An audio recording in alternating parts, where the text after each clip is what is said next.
I still think about it even now. Years have passed since I first stumbled into that remote corner of the world, but some things just stick with you, burrowing deep under your skin like a persistent splinter. The kind that reminds you of its presence with every nervous twitch and every shadow that stretches too long. I was a different person then, younger, certainly more naive, with an almost reckless belief in my own self-sufficiency. I was in my late 20s working as a freelance cartographer, which sounds far grander than it usually was.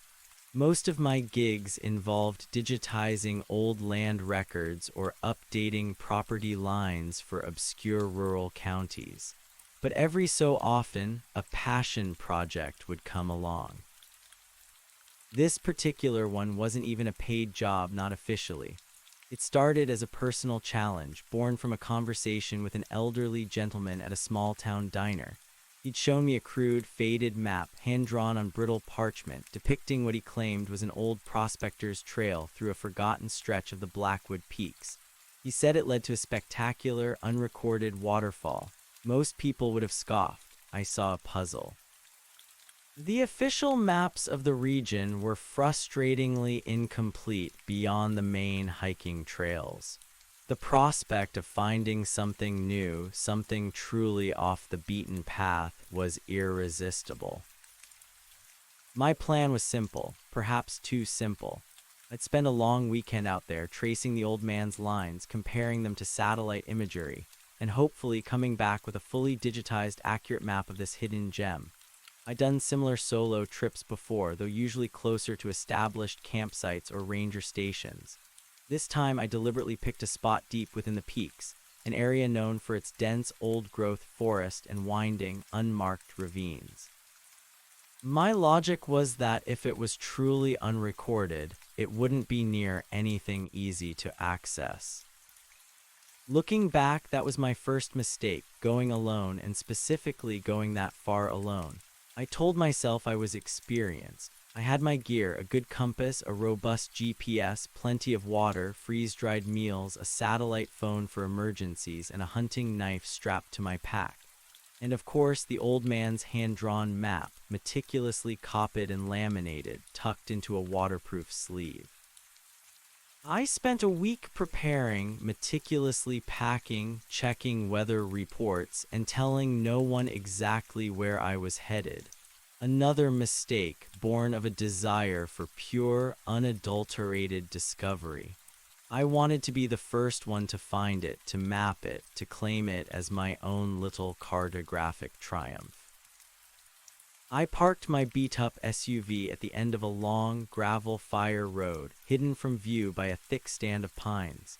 The sun was already beginning its descent, painting the sky in hues of orange and purple, promising a chilly night. The silence that enveloped me as soon as I shut the car door was immediate and profound. It wasn't just quiet, it was a heavy, ancient silence, the kind that absorbs sound rather than reflecting it. It made the rustle of leaves under my boots feel like a thunderclap. I shouldered my pack, adjusted the straps, and took a deep breath of the crisp, pine-scented air. It felt good, exhilarating even. For a moment, all those little pre-trip anxieties melted away, replaced by the thrill of the unknown. I hiked for about an hour, following what my satellite imagery suggested was the faint outline of a game trail, aligning it with the first few landmarks on the old man's map. The going was tougher than I expected. The forest floor was a tangled mess of fallen logs and thorny bushes, and the light was fading fast. I knew I needed to set up camp before it got completely dark. I found a relatively flat clearing nestled between three massive, gnarled oak trees, their branches like skeletal arms reaching for the sky. It felt sheltered, secluded, perfect. As I began to unpack my tent, the last vestiges of twilight bled from the sky, plunging the forest into a deep, velvety black. The air grew colder, and a shiver unrelated to the temperature traced a path down my spine. That silence, which had felt welcoming just an hour ago, now pressed in on me. It was absolute, unnerving. No crickets, no distant hoot of an owl, not even the whisper of wind through the pines. Just a profound, heavy stillness. It was then, as I was staking the final corner of my tent, that I glanced down at the hand-drawn map spread on a small tarp for easy reference. In the dim glow of my headlamp, something seemed different. A faint, almost imperceptible shift in one of the lines. A path I distinctly remembered being straight now curved slightly. I blinked, rubbed my eyes, and dismissed it as a trick of the light, an artifact of fatigue. Just a minor anomaly, nothing more. But the seed of dread, nonetheless, was planted. The chill deepened with the encroaching night, biting through my jacket even as I huddled inside my sleeping bag. My tent, a small island of nylon and canvas, felt flimsy against the immense, brooding forest. I tried to shake off the unsettling feeling about the map, attributing it to the isolation and the peculiar stillness. Fatigue, that's all it was. My eyes were playing tricks on me in the low light. But as I lay there, staring up at the barely visible peak of the tent, the silence pressed in, amplifying every beat of my own heart. It wasn't the natural quiet of a remote wilderness, full of subtle rustlings and the distant calls of nocturnal animals. This was a dead silence, a vacuum that seemed to swallow all sound, even the rustle of my breath. It felt like the forest itself was holding its breath, listening, and it felt like something was listening back. Sleep didn't come easily. Every shadow outside my tent seemed to shift and writhe in the weak moonlight filtering through the dense canopy. I kept imagining eyes watching me from the darkness, a primal, irrational fear that I usually prided myself on having conquered. I pulled out my satellite phone, a small comfort, and checked for a signal. No bars, not surprising, given how deep I was, but still a cold splash of reality. I told myself it was fine. It was an emergency device, not a communication one. Still, the thought of being completely cut off added another layer to the growing unease. Hours passed in a fitful half-sleep, punctuated by bursts of wide-awake vigilance.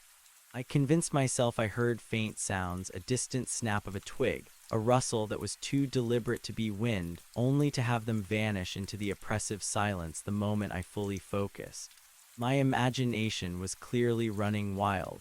The wilderness had a way of doing that, playing tricks on the mind when you were alone too long.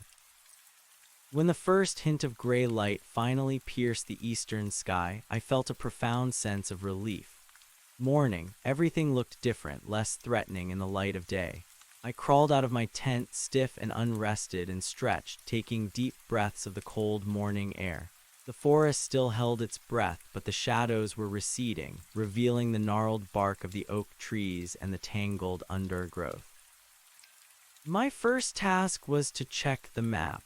I told myself it was to confirm my coordinates, but deep down, I needed to see if the anomaly from last night was real. I pulled the laminated copy from its waterproof sleeve. In the clear, if somewhat dim, morning light, I spread it on the tarp. My breath hitched.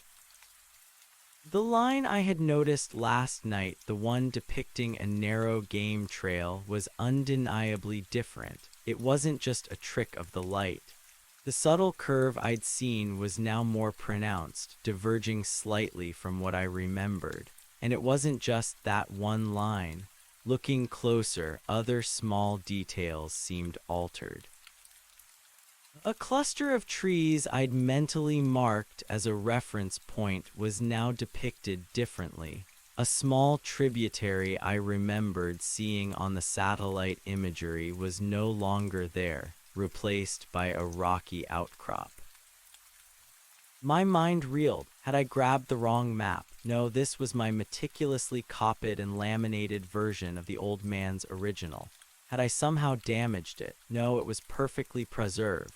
Was I going insane? It was the only explanation that made any remote sense.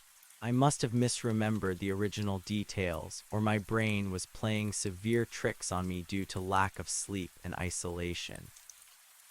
I tried to overlay it mentally with the satellite image on my GPS, but the scale was different, and the old man's map was, by its nature, imprecise. I forced myself to be rational. The map was old, hand-drawn. Perhaps it wasn't perfectly accurate to begin with. Maybe the shift was simply my brain finally processing an existing imperfection. I had to continue. I was here for a purpose, to find that waterfall, to map this forgotten corner. I couldn't let a few dubious lines derail me. After a quick breakfast of instant coffee and an energy bar, I packed up camp. The sun was now higher, filtering through the dense canopy in shimmering shafts, turning the dew-kissed leaves into sparkling jewels. It was beautiful, undeniably, but the pervasive silence remained, a constant nagging counterpoint to the visual splendor. No birdsong, no distant buzz of insects, just the soft crunch of my boots on the forest floor. I set off, compass in hand, GPS clipped to my pack strap and the laminated map clutched firmly. My plan was to follow the faint game trail I'd identified yesterday, comparing it to the old man's map and marking discrepancies. The first few hours were a constant battle against the undergrowth. The trail was barely discernible, more a suggestion of passage than a defined path. I pushed through thorny bushes that snagged my clothes, climbed over moss-covered fallen logs, and navigated around dense thickets of young pines. The Blackwood Peaks lived up to their name.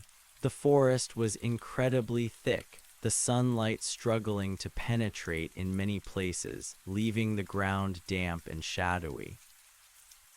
As I progressed, I kept checking the map, and the alterations continued. Small, subtle changes at first. A stream marked on the map would simply not be there, or a steep incline would be replaced by a gentler slope. Then, the changes became more pronounced. A section of the map that showed a relatively open forest now depicted a labyrinthine network of tight ravines.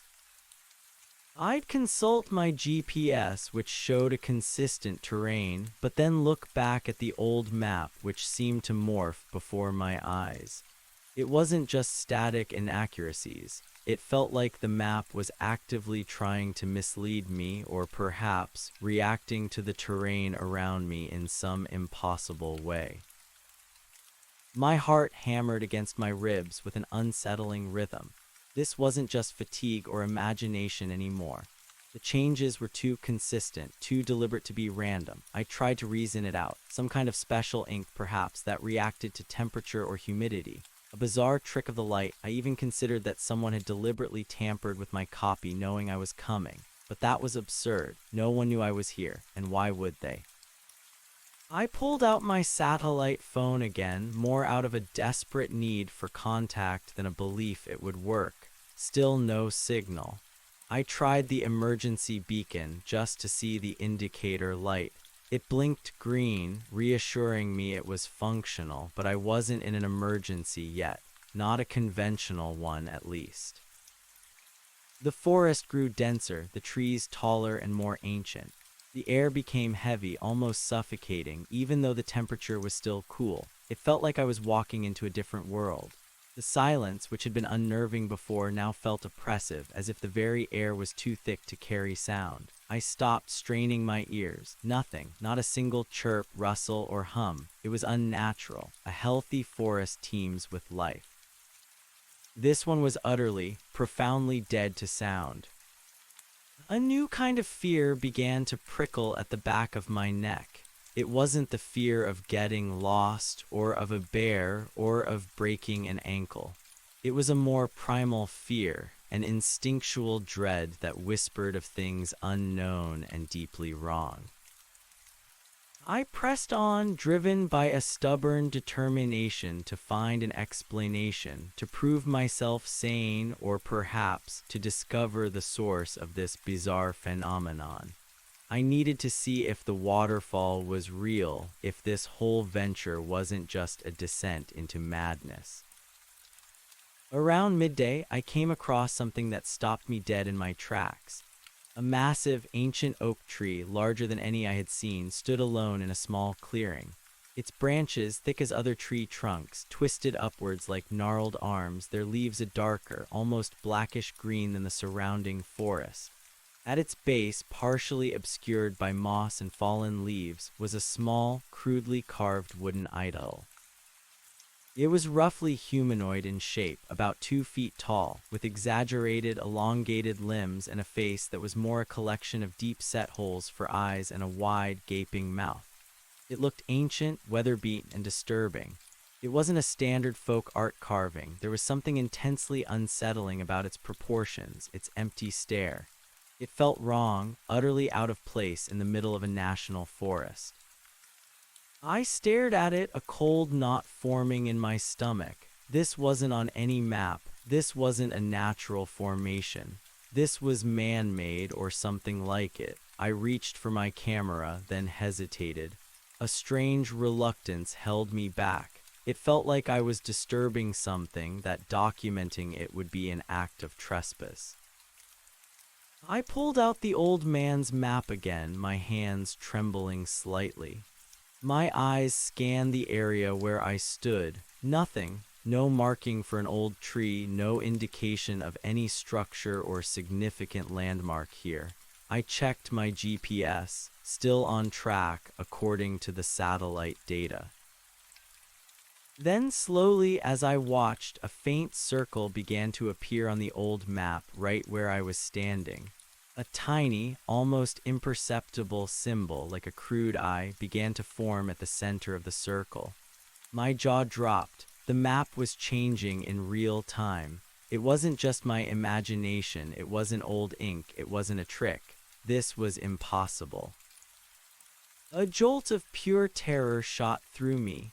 I stumbled backwards, away from the tree and the idol, my heart hammering like a drum against my ribs. I had to get out of here. This wasn't just a lost trail or a hidden waterfall. This was something else entirely. Something beyond my comprehension, beyond the rational world I knew. I turned to retrace my steps, but a sudden, overwhelming feeling of disorientation washed over me. The trees around me seemed to have shifted. The paths I'd just taken vanished. The forest, which had been merely dense before, now felt like a living, breathing labyrinth. Each tree looked identical to the last. Each shadow seemed to deepen and twist into menacing shapes. The silence was no longer just oppressive. It was active. A palpable pressure against my ears, making me feel as though I was submerged underwater. Panic began to set in. My breathing grew shallow and rapid. I fumbled for my compass, but my hands were shaking so badly I almost dropped it. When I finally got a grip, the needle spun wildly, refusing to settle. It was completely useless. I checked my GPS. The screen flickered, then displayed a garbled mess of pixels before going blank. I tried turning it off and on again, but it was dead. Completely, utterly dead. My last link to the outside world, to certainty, was gone. I stood there hyperventilating, surrounded by the silent, judging trees. The carved idol at the base of the massive oak seemed to be staring at me, its empty eyes' sockets filled with mocking shadows. I had to move. Staying still was a death sentence. I chose a direction at random, away from the idol, and began to push through the undergrowth, moving faster now, almost running. My rational mind was screaming at me to stop, to calm down, to apply my survival training. But an older, more primitive part of my brain had taken over, urging flight. I didn't know where I was going, only that I had to escape the strange, malevolent presence that seemed to emanate from the ancient tree. I crashed through bushes, stumbled over roots, my pack snagging on low-hanging branches. The forest seemed to resist me, clawing at my clothes, tripping my feet. The afternoon sun, which had been so reassuring just hours ago, now seemed to cast long, sinister shadows that danced and twisted around me. My water bottle was almost empty. My throat was raw from exertion and fear. I knew I couldn't keep this pace up. I had to find shelter, and I had to think. After what felt like an eternity of blind, panicked movement, I stumbled into a small, dark gully. The sides were steep, covered in slippery moss, and a small, trickling stream ran along the bottom. It felt like a trap, but also like a place to hide. Exhausted, I slid down the muddy bank, landing hard on my knees.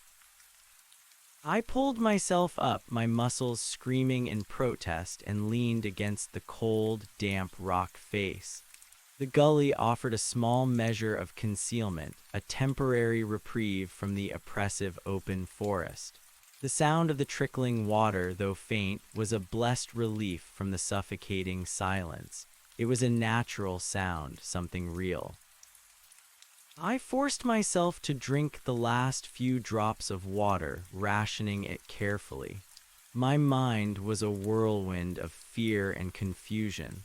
The map, the idol, the GPS, the silence, none of it made sense. It felt like I had stepped through a veil into a place that defied all logic and reason. I knew I needed to get my bearings, but without a compass or GPS, and with a map that seemed to be actively betraying me, I was truly lost. I pulled out the old man's map again, examining it with a mixture of dread and morbid fascination. The circle and the eye symbol near the oak tree were still there, faint but undeniable. But now, other symbols seemed to be forming along the route I had just taken, small, intricate patterns that looked like ancient runes or glyphs, appearing and disappearing like ghostly whispers on the parchment. It was as if the map was not just charting the terrain, but also charting my journey through it and perhaps my mental state. Or, more terrifyingly, it was being drawn by whatever was out here. I spent the remainder of the afternoon huddling in that gully, trying to calm my racing mind. Every rustle of leaves, every distant creak of a tree sent a fresh jolt of adrenaline through me. I didn't dare move. The idea of venturing back into that shifting, menacing forest was paralyzing. I kept picturing the idol, its empty eyes, and the way the map had changed.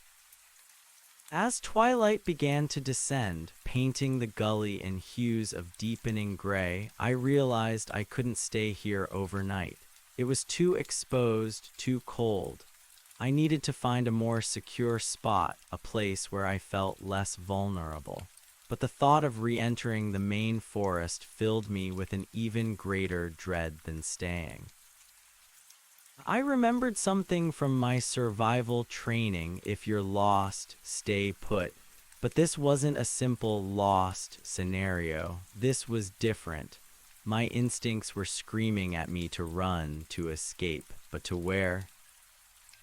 I finally made a decision. I wouldn't retrace my steps. The way I had come seemed tainted somehow. I would try to find a different path, to circle around, to try and bypass the area with the oak tree.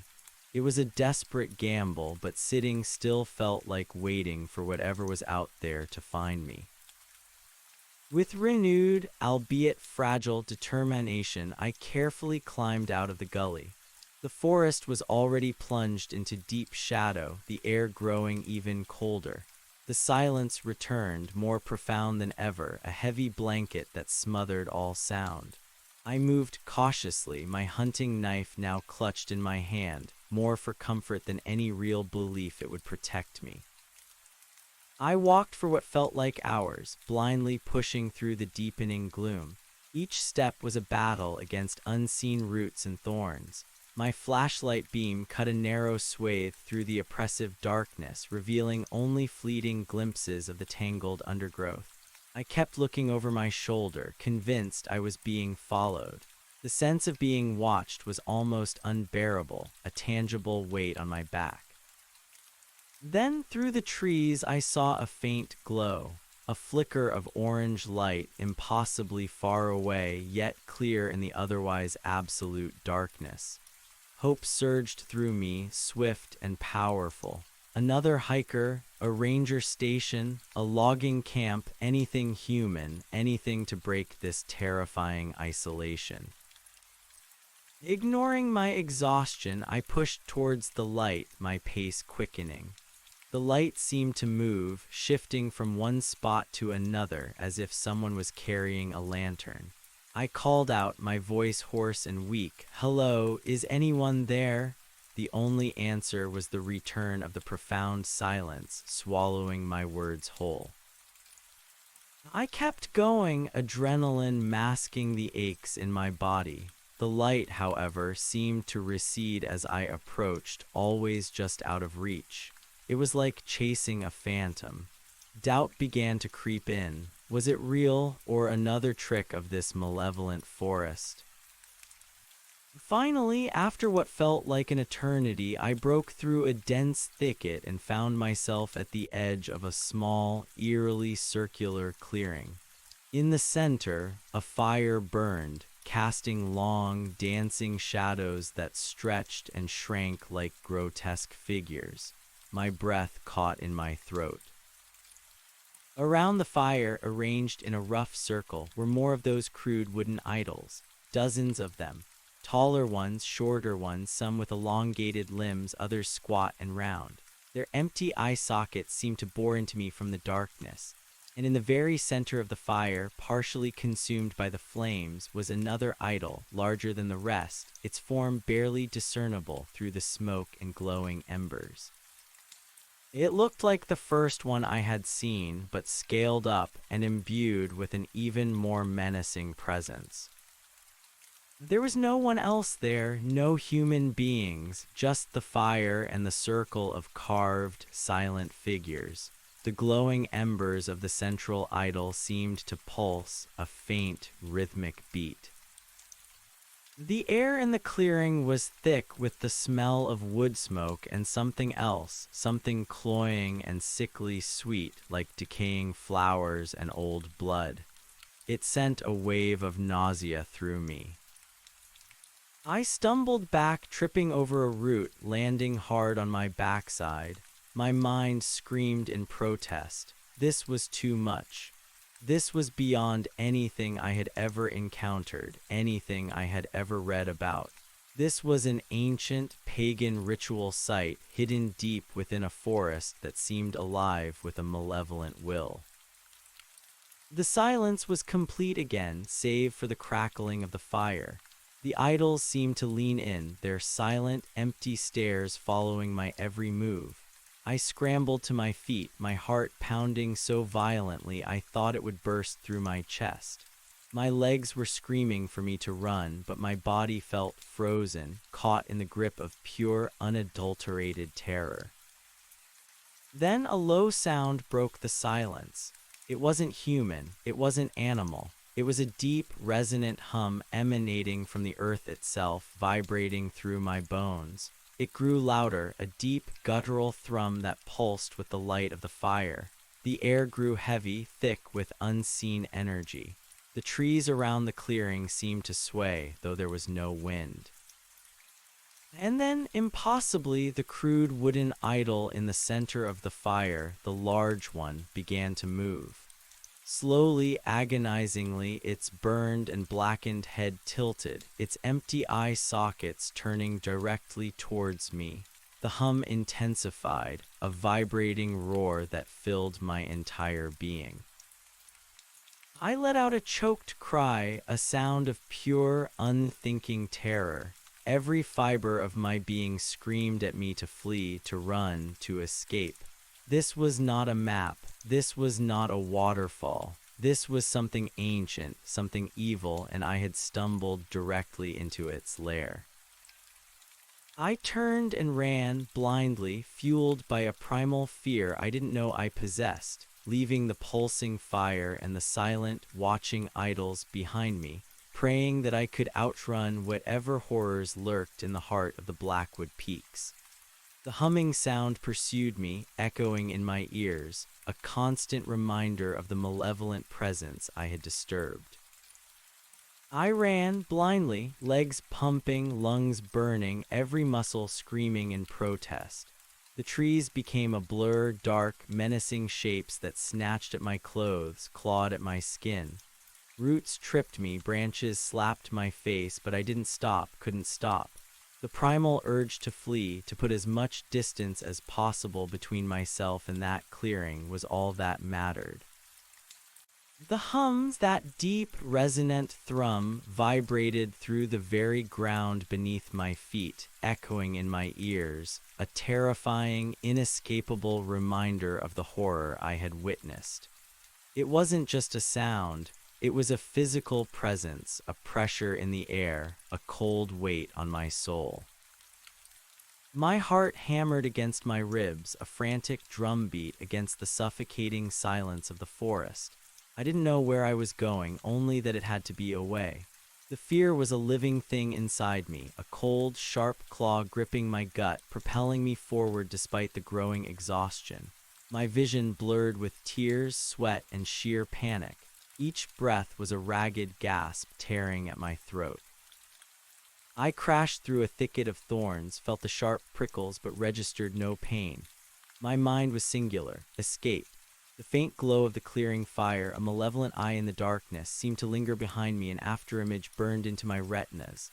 I imagined the idols, their empty eyes following my flight, the central one now fully animated, slowly turning, silently judging.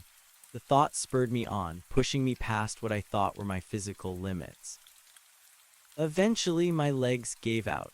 I stumbled, fell hard, rolling down a short, muddy incline before coming to a painful stop against the base of a rotting log. The impact knocked the wind out of me. For a moment I lay there, gasping, unable to move, my body racked with tremors. The humming sound still echoed, but it seemed fainter now, or perhaps my own labored breathing was drowning it out. Slowly, agonizingly, I pushed myself up, leaning against the damp, decaying wood. My entire body ached. My clothes were torn, my hands scraped and bleeding, and a searing pain shot up my left ankle. I must have twisted it when I fell. Panic began to recede, replaced by a cold, desperate pragmatism. I was hurt, I was lost, and whatever it was still out there.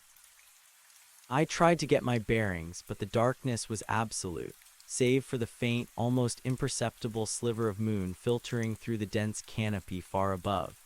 I had no idea which way was north, south, or even the direction I had just come from. Every tree looked the same, a looming black silhouette against a slightly less black sky. The profound silence had returned, heavy and suffocating, making the frantic beat of my own heart feel deafening. My flashlight, I fumbled for it, my hands shaking so badly I almost dropped it again. The beam cut through the darkness, a fragile spear of light in the overwhelming gloom. I swept it around, revealing only more trees, more tangled undergrowth. This wasn't the open forest I had entered, not even the dense, shadowy woods I had traversed earlier in the day. This felt different, wilder, more ancient. The trees here were impossibly tall, their trunks massive and gnarled, their branches woven together into an impenetrable ceiling. I checked my pack. Thankfully, it was still mostly intact, though a few items had spilled out during my fall. I retrieved my water bottle, now completely empty, and my small first aid kit. I needed to address my ankle. Sitting down, I carefully removed my boot. The ankle was already swelling, a painful throb that mirrored the beat in my head. I cleaned the scrapes as best I could with what little water remained in my hydration pack, then wrapped the ankle tightly with a bandage, hoping it would provide some support. The pain was dull now, a constant ache that I knew would worsen with movement. I pulled out the old man's map again, my hands still trembling. In the narrow beam of my flashlight, the parchment seemed to glow faintly. The symbols, the crude eye at the oak tree, the intricate glyphs along my panicked route, they were all still there, etched into the surface as if by an invisible hand. But now other lines were appearing, faint, almost imperceptible at first, branching off from my current location, twisting and turning into an incomprehensible maze. It was no longer a map of the Blackwood Peaks. It was a map of this place, a place that defied all known geography. It was a map of my nightmare. And then, as I watched, a new symbol began to form near my current position on the map. It wasn't an eye this time, nor a glyph. It was a small, crudely drawn figure, a stick man lying on its side. It was charting my collapse, my current state. A cold dread, worse than anything I'd felt before, washed over me. The map wasn't just observing, it was actively reflecting me, my vulnerability, my fear. It was a living, malevolent entity, connected directly to my being. I shoved the map back into its waterproof sleeve, unable to look at it any longer. The thought that whatever was out there, whatever drew these symbols, knew exactly where I was, what I was doing, what I was feeling, was almost unbearable. It felt like a violation, an invasion of my innermost self. I had to move. Staying put felt like surrendering. But where could I go? My GPS was dead, my compass useless. My ankle was throbbing. Every direction seemed equally hostile. I remembered my survival training again. Conserve energy, think clearly, don't panic. But how could I not panic? I was caught in a nightmare that was bleeding into reality. I decided to try and find a more defensible spot, something with a natural barrier, a place to hide for the rest of the night. The thought of sleeping, even for a moment, filled me with terror, but I knew I couldn't keep going like this. Exhaustion was my enemy as much as whatever was lurking in the shadows. With slow, painful steps favoring my injured ankle, I began to hobble through the darkness, my flashlight beam bouncing erratically. I kept looking over my shoulder, convinced I heard faint rustles, saw fleeting shadows move just at the edge of my vision. Every creak of a branch, every whisper of leaves made me jump. The silence was still absolute, but my ears, strained by fear, seemed to invent sounds out of thin air. After what felt like an hour of agonizing movement, I found something that offered a glimmer of hope. A massive rock formation, almost a small cave, jutted out from the forest floor, its entrance partially obscured by thick vines and moss. It wasn't much, but it was shelter. It was a place where I could put my back to a solid wall, a place where I felt less exposed. I squeezed through the tangle of vines, the air inside immediately cooler, damper. The small cavern was shallow, only about 10 feet deep, but it was enough to offer concealment. I sank to the ground, pulling my knees to my chest, my pack resting against the rock wall. The cold, damp earth seeped into my clothes, but I barely noticed. I was too consumed by the desperate need to simply be still, to be safe, if only for a few hours. I huddled there, knife clutched in my hand, listening. The hum was gone. Only the profound silence of the forest remained, occasionally broken by the erratic beat of my own heart. Sleep was impossible. Every shadow outside the cave entrance seemed to lengthen, to twist into grotesque shapes. I imagined eyes watching me from the darkness, countless unseen eyes waiting. Hours crawled by, each one a torment. My injured ankle throbbed relentlessly. My body ached. My mind raced, trying to find a rational explanation for any of it. But there was none. No logical framework could encompass a map that changed in real time, an animated idol, a forest that swallowed sound and spat out terror. I was trapped in a place that defied all understanding. As the first faint hint of pre-dawn gray began to soften the absolute blackness outside the cave, a different kind of sound broke the silence. It wasn't a hum, it wasn't a rustle, it was a low, guttural chanting. It was distant, almost too faint to hear, a rhythmic, deep resonance that seemed to ebb and flow with the barely perceptible wind. It wasn't human language, not any I recognized. It was a series of drawn-out guttural syllables, repeated over and over, building in intensity, then fading only to rise again. It was chillingly resonant, vibrating through the very ground, through the rock of the cave. My blood ran cold. The chanting, it had to be coming from the clearing, the idols. Whatever ancient, malevolent force I had stumbled upon was active, awake, and it was performing some kind of ritual. I pressed myself further into the back of the cave, trying to make myself as small and invisible as possible. Every instinct screamed at me to cover my ears, to block out the terrifying sound, but I couldn't. I was paralyzed, listening, my body rigid with fear. The chanting intensified, becoming clearer now, a chorus of unseen voices, deep and resonant, primal and ancient. It spoke of darkness, of sacrifice, of a power far beyond human comprehension. The air in the cave grew colder, heavy with an unnatural stillness. I could feel a strange pressure building, a palpable weight on my chest, making it hard to breathe. My headlamp, which I had left on a low setting, flickered once, twice, then died, plunging the cave into absolute darkness. I fumbled for spare batteries, my hands shaking so violently I couldn't open the compartment. The chanting outside intensified further, now accompanied by a low, rhythmic thumping like distant drums. It felt like the entire forest was alive, pulsing with the malevolent energy of the ritual.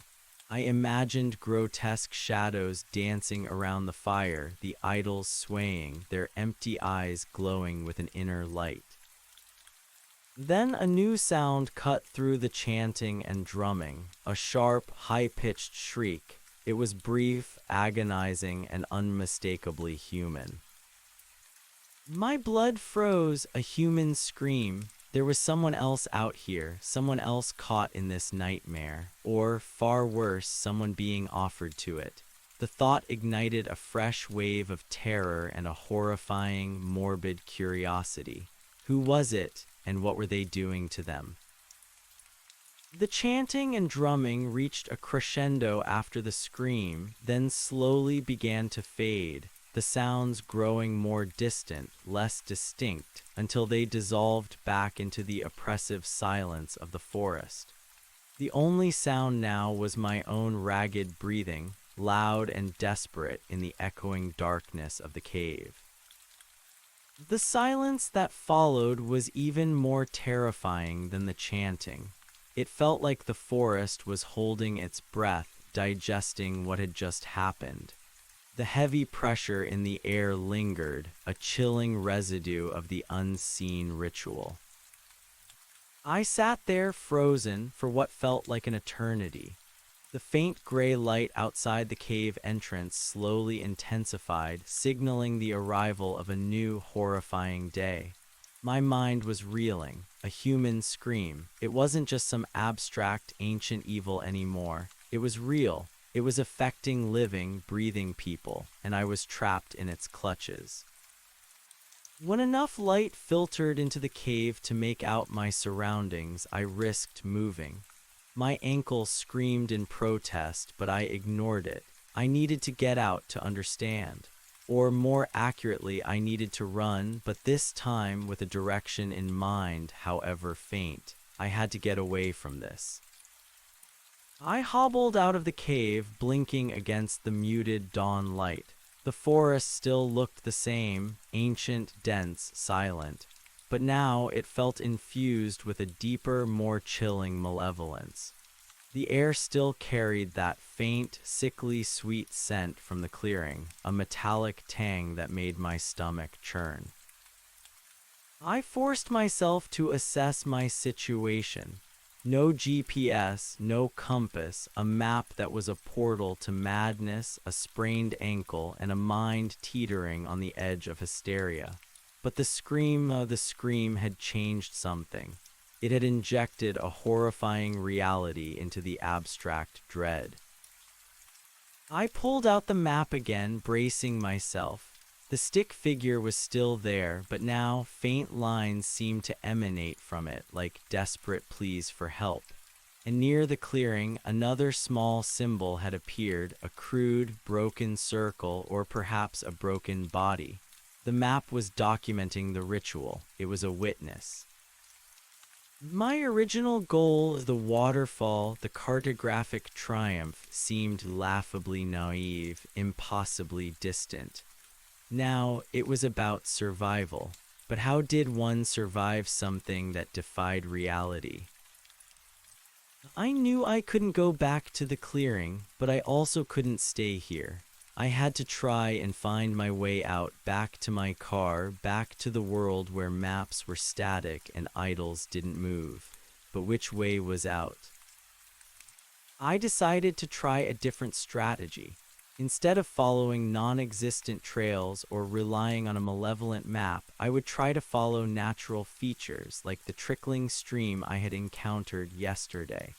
Water usually flowed downhill, eventually leading to larger rivers, which in turn led to civilization. It was a desperate plan, but it was the only one I had left. With painful determination, I began to hobble in what I hoped was a generally downward direction, trying to find any sign of flowing water. The forest resisted me every step of the way. The ground was a tangled mess of roots and fallen branches, hidden pits and slippery moss. The trees seemed to lean in, their ancient limbs forming a claustrophobic cage. The silence was profound, broken only by my ragged breathing and the crunch of my boots. No birds, no insects, nothing. It was a dead world, yet pulsing with an unseen, terrifying energy. I kept imagining eyes watching me from the shadows, felt the chill of unseen presences brushing against my skin. Hours passed in a slow, agonizing crawl. My ankle throbbed with every step and exhaustion began to set in again. My water was gone and my throat was raw. I was beginning to despair when I finally heard it, the faint, unmistakable sound of rushing water. Hope, hot and urgent, surged through me. A river, a real river, not a trickling stream, but a significant body of water. If I could follow it, it might lead me to safety. I pushed forward with renewed vigor, ignoring the pain, scrambling over obstacles. The sound grew louder, a roaring torrent that promised escape. Then I broke through the final line of trees and stumbled out onto a narrow, rocky ledge overlooking a deep gorge. My breath caught in my throat. Below me, hundreds of feet down, a massive waterfall plunged into a churning pool, sending up a fine mist that shimmered in the morning light. It was breathtaking, powerful, undeniably spectacular. It was the waterfall, the one the old man had described, the one I had come to find. But it was wrong, horribly wrong. The water itself was not clear, pristine mountain water. It was a murky, reddish-brown, thick and viscous like diluted blood, and the air around the falls was thick with that sickly sweet metallic smell, many times more intense than what I had smelled in the clearing. It was emanating directly from the water, from the falls themselves. And then I saw the figures. They were everywhere, carved into the sheer rock faces of the gorge, partially obscured by moss and spray. Hundreds of them, not like the crude wooden idols, but larger, more intricate, etched into the very stone. They depicted grotesque, elongated humanoid figures with gaping mouths and empty eye sockets, their limbs twisted and contorted into unnatural poses. Some seemed to be reaching, others grasping, still others were locked in silent, eternal agony. And at the very base of the falls, where the churning water met the pool, there was a structure.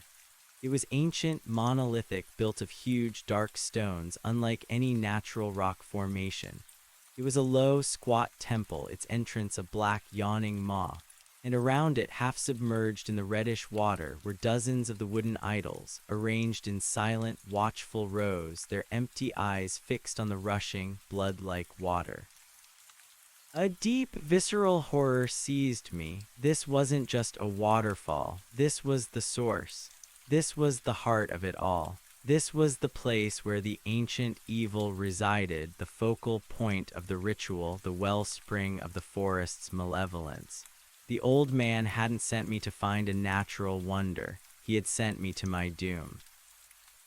My gaze fell upon one of the stone carvings nearest my ledge. It was larger than the others, more detailed, and in its twisted, grotesque hand it held something, a map. It was identical to the old man's map, faded and ancient, but etched into the stone, its lines and symbols clear and permanent. And on it, at the very spot where I stood now, was a symbol. A crude human stick figure standing precariously on a ledge overlooking a chasm. It was me. It had known I was coming. This wasn't a trap I had stumbled into. It was a destination to which I had been guided, perhaps even summoned. My entire journey, every mistake, every strange occurrence had been meticulously orchestrated. The realization hit me with the force of a physical blow. I wasn't just lost, I was bait. A low, guttural growl echoed from somewhere beneath the falls, a deep, resonant sound that vibrated through the rock beneath my feet. It was the same hum I had heard last night, but magnified 1,000-fold, a sound that seemed to rip at the very fabric of reality.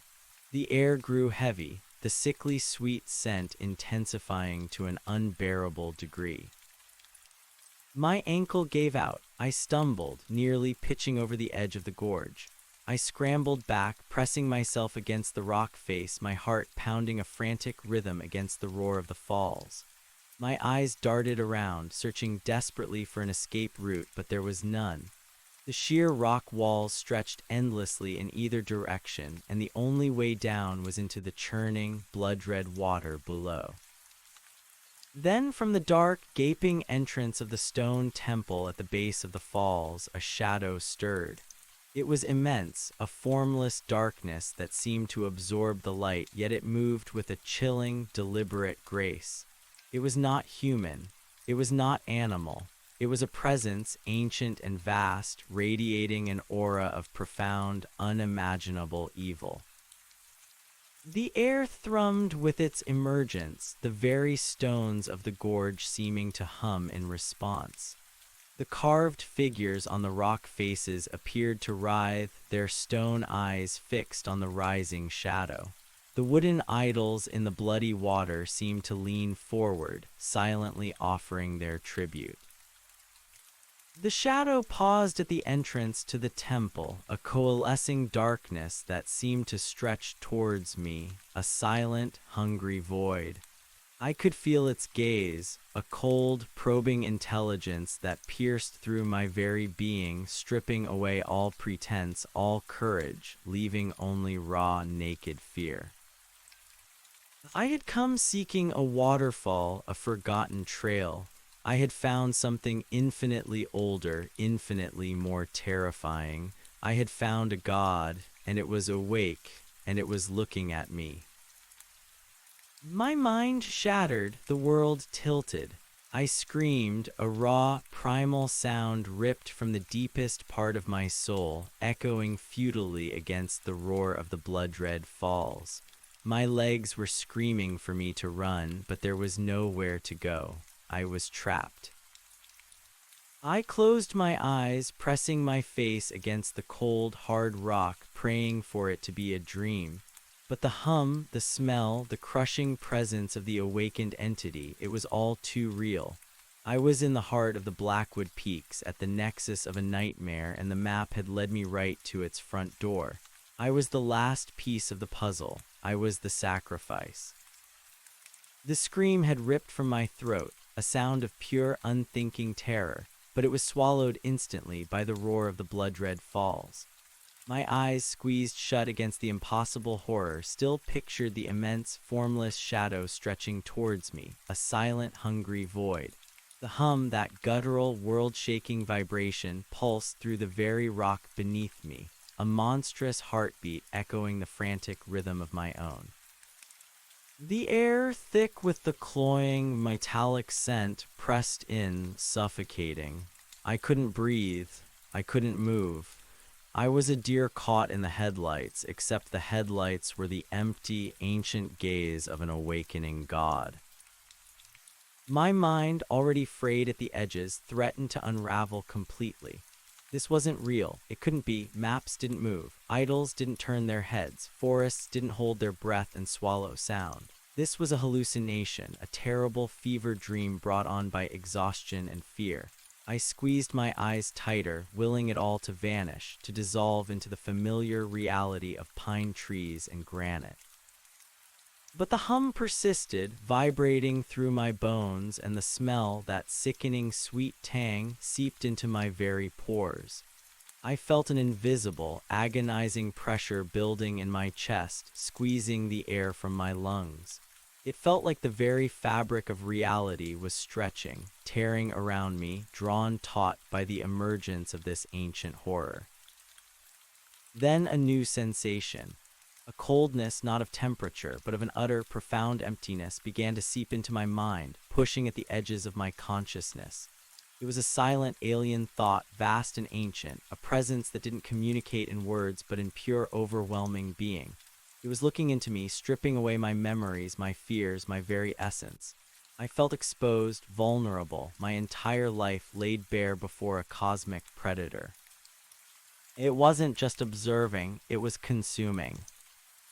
My knees buckled. I slumped against the cold, damp rock face of the gorge, barely clinging to the precipice.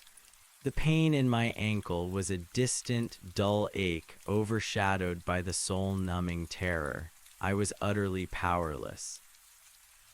Slowly, agonizingly, I forced my eyes open. I had to see, I had to know. Perhaps if I could comprehend it, I could fight it. It was a futile hope, a desperate flicker of defiance in the face of annihilation. The shadow was still there at the mouth of the monolithic temple, but it had grown. It was taller now, less formless, subtly shifting, coalescing into something that was not quite solid, not quite liquid, a vortex of obsidian darkness. 2 points of deeper shadow, like abyssal pits, formed within its mass, turning towards me, fixing me with an unwavering, eternal gaze. These were the eyes of the god, and they were staring directly into my soul. The carved figures on the gorge walls seemed to pulse faintly, their twisted limbs appearing to writhe with a grotesque, silent agony. The wooden idols in the blood-red water, previously motionless, now seemed to bob and sway with a slow, almost reverent rhythm, like a silent congregation offering praise. The entire chasm felt alive, imbued with a malevolent, ancient consciousness. A whisper, not of sound, but of pure thought, entered my mind. It was cold, vast, and utterly devoid of emotion. You are welcome. The words weren't in my language or any language. They were an impression, a direct transfer of meaning that bypassed my auditory senses and resonated deep within my psyche. A terrible realization dawned on me. This wasn't just a god, it was a psychic entity, communicating not through sound, but through pure, raw mental force, and it had been doing so all along. The changing map, the perceived shifts in the forest, the feeling of being watched, it had all been its influence, shaping my reality, guiding me. The path was clear, the offering made. My mind screamed in silent protest. Offering? What offering? The scream I had heard last night. It wasn't a victim. It was a sacrifice, and I was next. A wave of intense nausea swept over me, and I gagged, leaning precariously over the edge. The bloody spray from the falls misted my face, tasting coppery and sweet on my lips. It was real, all of it. The shadow began to move, slowly, deliberately, detaching itself from the temple entrance. It flowed across the churning pool, a ripple of darkness on the crimson water, heading directly towards the sheer rock face beneath my ledge. It didn't walk or fly, it simply moved, an impossible, unholy glide. The wooden idols parted before it, then closed ranks again like silent, obedient attendants. My entire body began to tremble uncontrollably. My legs felt like jelly, my arms useless. I tried to push myself further back against the rock to make myself smaller, invisible, but there was nowhere to go. I was cornered. Your journey is complete, your purpose fulfilled. The mental whisper echoed, growing louder, more insistent, pressing against my skull like an iron band. It was a terrible, ancient intelligence, so alien, so powerful that my human mind struggled to process it. I felt myself teetering on the brink of madness, sanity slipping away like sand through my fingers. As the shadow reached the base of the gorge directly below me, it began to climb. Not scaling the rock like a person, but flowing upwards, a dark, viscous tendril elongating, stretching, feeling for me. It was like a column of black smoke, yet with a terrifying, palpable density. It moved with unnatural speed, defying gravity, defying all physical laws. Pure, unadulterated terror lent me a momentary burst of adrenaline. My eyes darted around, searching desperately for any escape. There was none. The ledge was narrow, perhaps 20 feet long, ending abruptly at either side against smooth, unclimbable rock. Below was the abyss, above an overhang I couldn't reach. My hunting knife, my only weapon, a pathetic joke against this, but I drew it anyway, the cold steel a small comfort in my trembling hand. I clutched it, a useless talisman against oblivion. The tendril of darkness was almost at my level now, just a few feet below the ledge, slowly coiling, preparing to strike. I could feel its cold, empty presence reaching for me, taste the metallic tang of its aura. It was a hunger, an ancient, insatiable hunger. Join us, the thought whisper was closer now, colder, deeper, seeming to vibrate in my very teeth. With a desperate, animalistic cry, I raised the knife, my arm shaking violently. It was a defiant, futile gesture, but it was all I had left. I would not go willingly. Then, just as the shadow tendril began to fully unfurl itself onto the ledge, a sharp, piercing sound cut through the roar of the falls and the hum of the entity. It was the sound of a gunshot. The crack echoed through the gorge, shockingly loud, impossibly real. The shadow recoiled instantly, a sudden, violent contraction, pulling back into itself with a hiss that vibrated through the air, a sound of pure, ancient pain. The hum faltered, a discordant tremor through the rock. I stared, bewildered, my knife still raised. The shadow, now a churning mass of darkness at the base of the cliff, seemed to writhe, wounded. And then, from the trees on the opposite side of the gorge, a figure emerged. It was a man, old and weathered, dressed in practical outdoor gear, a hunting rifle held loosely in his hands. His face, creased with age and etched with a profound weariness, was familiar. It was the old man, the one from the diner, the one who had given me the map. He stood silhouetted against the muted dawn light, his gaze fixed not on me, but on the roiling shadow below. His eyes, though weary, held a fierce, grim determination. He raised the rifle again, aiming it with practiced ease. "Don't move, boy," his voice, rough and gravelly, boomed across the gorge, miraculously cutting through the roar of the falls. It can still lash out. Another shot. This one was aimed at the churning crimson pool. A splash erupted, and the shadow recoiled further, a faint, almost imperceptible wail echoing through the air, an unheard scream that resonated directly in my mind. The old man wasn't just shooting a physical gun, he was using something else, something that could wound it. I was frozen, torn between utter disbelief and a desperate, surging hope. The old man, he knew, he had known all along. The shadow, though clearly hurt, was not defeated. It began to coalesce again, slower this time, but with a renewed sense of menace. Its two abyssal eyes refocused on the old man, radiating an immense, silent fury. The air around me grew cold, thick with malevolent intent. "Get out of there now," the old man yelled, his voice strained. "It's trying to get inside your head."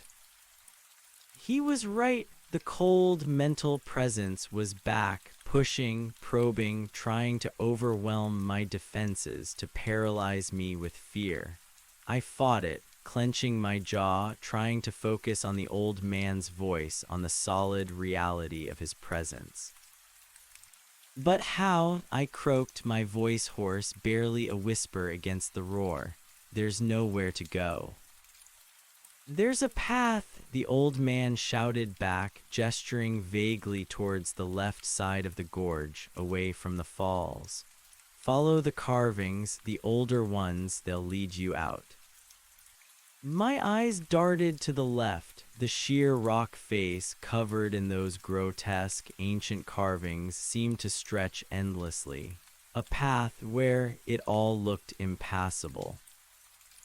"He's stalling, boy," the old man yelled, his voice now urgent, filled with a desperate warning. "It senses weakness. Focus. Find the mark." He fired again, this time directly at the shadow, which was now slowly beginning to flow up the cliff face once more, regenerating its tendril. The shot again caused it to recoil, but less violently this time. Its recovery was faster. My gaze frantically scanned the carvings, grotesque faces, twisted limbs, contorted bodies. There were hundreds of them, all seeming to stare, to mock. Then my eyes caught on something different, faint, almost imperceptible. Etched into the rock beneath a particularly snarling stone face was a symbol, a simple, elegant spiral, unlike the other chaotic glyphs. It was ancient, weathered, but distinctly different. It was almost a signpost. Hesitantly, painfully, I shifted my weight, testing my injured ankle. A jolt of agony shot through it, but I gritted my teeth. I had to move. "He's weakening it, but it won't last," the old man cried, his voice strained. He was reloading his rifle, his movements quick but labored. "The sun will be up soon. That's our only chance." The sun? My eyes flickered to the sky. The eastern horizon was indeed glowing with a faint, pale light hinting at the approaching dawn. How could the sun help? Then the shadow, fully reformed now, roared again, not with sound, but with a wave of pure psychic force that slammed into me, knocking the breath from my lungs. The world spun. My head throbbed with excruciating pain. My mind felt like it was being torn apart. "You cannot escape. You are ours." The thought whisper filled my entire being, drowning out all other thoughts, all other sensations. I fought it, desperately clinging to sanity, clinging to the old man's voice, to the cold, solid feel of the rock against my back. I focused on the spiral, a small, intricate detail in a world of overwhelming horror. It felt like a tether to something real, something that wasn't trying to devour me. With a guttural gasp, I took a painful step forward, dragging my injured ankle. The spiral carving was slightly above me, almost at shoulder height. As I reached it, I noticed a faint indentation below it, a slight recess in the rock face, barely large enough for my fingers. It wasn't a handhold, but a clue. It marked the way. "That's it, boy, keep moving," the old man yelled, firing again, hitting the shadow squarely. This time, the entity didn't recoil as much. It merely pulsed with anger, its abyssal eyes burning with renewed fury. The old man was running out of whatever ammunition he was using that could actually harm it. I forced myself to follow the trail of faint spirals. They were spaced irregularly, often hidden beneath moss or disguised as part of the grotesque carvings, requiring a careful, desperate search with my eyes. Each time I found one, a wave of relief washed over me, a small victory against the encroaching madness. The path wasn't a visible trail, but a sequence of almost invisible markers, leading along a treacherous, narrow ledge that had been carved or worn into the sheer cliff face. It was incredibly dangerous. My injured ankle screamed with every step. I had to grip the cold, damp rock with my free hand, my fingers scrabbling for purchase on the smooth, slick surface. One wrong move and I would plummet hundreds of feet into the bloody, churning water below. The shadow, meanwhile, was growing bolder. It had now fully climbed onto the base of the ledge I was on, flowing along the rock directly beneath my feet, a river of darkness that seemed to anticipate my every move. It couldn't physically touch me yet, but its psychic assault was relentless, an icy tendril probing my mind, whispering promises of eternal torment, showing me visions of my deepest fears. I saw my family, their faces contorted in pain, suffering because of my folly. I saw myself, eternally bound to the stone temple, another grotesque carving, another silent idol. I screamed, a sound of pure anguish, pushing back against the mental assault with what little strength I had left. No, get out of my head. The old man, seeing my distress, fired again, this time directly at the tendril of darkness closest to me. The shot disrupted it, causing it to momentarily retract, giving me a precious few seconds of respite from the psychic attack. "It feeds on fear," he yelled, his voice hoarse. "Fight it, don't give it what it wants." Fight it? How do you fight something that isn't physical, something that is pure thought, pure malevolence? I focused on my breathing, on the cold rock under my fingers, on the relentless throb in my ankle, anything to ground myself in reality. I refused to give it my fear. I would die on my feet, not surrender my mind. The sun was closer now. The pale light on the horizon was deepening into a rich orange and purple, a glorious promise of dawn.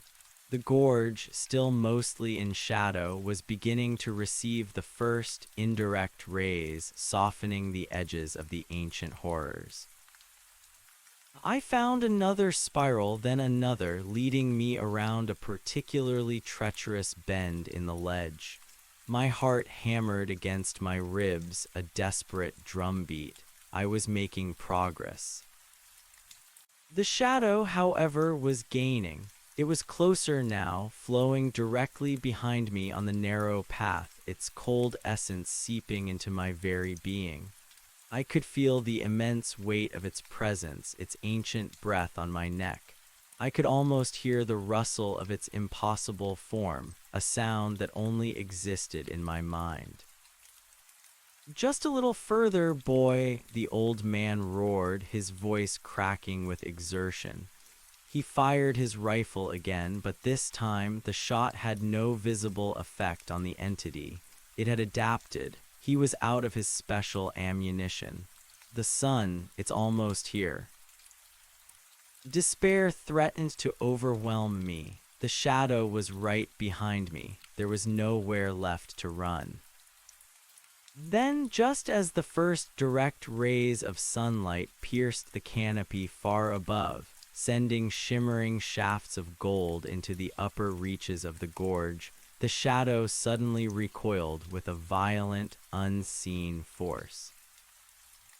A guttural shriek, a sound of pure agony, ripped through my mind, vibrating through the very air. The hum, which had been constant, now became a chaotic, shrieking discord. the entire gorge seemed to tremble. The shadow, caught in the nascent light, began to burn, not with fire, but with an internal, consuming darkness, its form flickering, writhing as if in immense pain. It pulled back, shrinking, contracting, a column of pure night recoiling from the encroaching dawn. The carved figures on the rock faces seemed to wail in silent horror, their grotesque features twisting further. The wooden idols in the bloody water began to sway violently, as if in a terrible agony. The entire place was in turmoil, a symphony of unseen anguish. "Now, boy, move," the old man screamed, his voice triumphant. "It can't stand the light, it draws its power from the deep dark." I didn't need to be told twice. With a renewed surge of adrenaline, I half ran, half crawled along the narrowing ledge, ignoring the pain in my ankle, ignoring everything but the desperate need to escape the crumbling horror behind me. The path led me deeper along the cliff face, away from the direct view of the falls, into a section of the gorge that was still shrouded in shadow, but the encroaching light from above promised an escape. The spirals continued, leading me around a final, treacherous bend. As I rounded it, I saw it, a narrow, almost vertical crevice in the rock face, barely wide enough for a man, leading upwards, and at its entrance, another spiral carving, weathered but unmistakable. "This way," I heard the old man shout, his voice now more distant, as if he was beginning to move. "It's a climb, but it's the only way out." I didn't hesitate. I jammed my knife into a crevice, found purchase with my good foot, and began to pull myself up, hand over hand, my injured ankle dangling uselessly. The rock was rough, tearing at my already scraped hands, but I welcomed the pain. It was real. It was something I could fight. The climb was agonizing. My muscles burned, my lungs ached, and every inch of progress felt like a monumental effort. But the thought of the burning shadow below, of the ancient evil shrinking from the light, fueled me. I refused to look down. I focused only on the next handhold, the next foot placement. As I ascended, the hum and the psychic shriek of the entity grew fainter, muffled by the rising rock walls. The sickly sweet smell of blood and decay began to dissipate, replaced by the faint, crisp scent of pine. Hope, a fragile, desperate thing, began to bloom in my chest. Finally, after what felt like an eternity, my outstretched hand found solid ground. I clawed my way over the lip of the crevice, tumbling onto a patch of damp earth, gasping for breath, my body shaking uncontrollably. I lay there for a moment, disoriented, my heart pounding, before slowly pushing myself up. I was in a different part of the forest now, still dense, but it felt normal. Sunlight dappled through the canopy, warming my skin. The air was fresh and clean, and then I heard it, a faint chirp, a rustle of leaves that sounded like a small animal. The forest was no longer silent. Life had returned. I looked back at the crevice, a dark scar in the rock. The horror of the gorge, of the waterfall, felt like a distant nightmare, a terrible hallucination that had almost consumed me. "Boy, over here."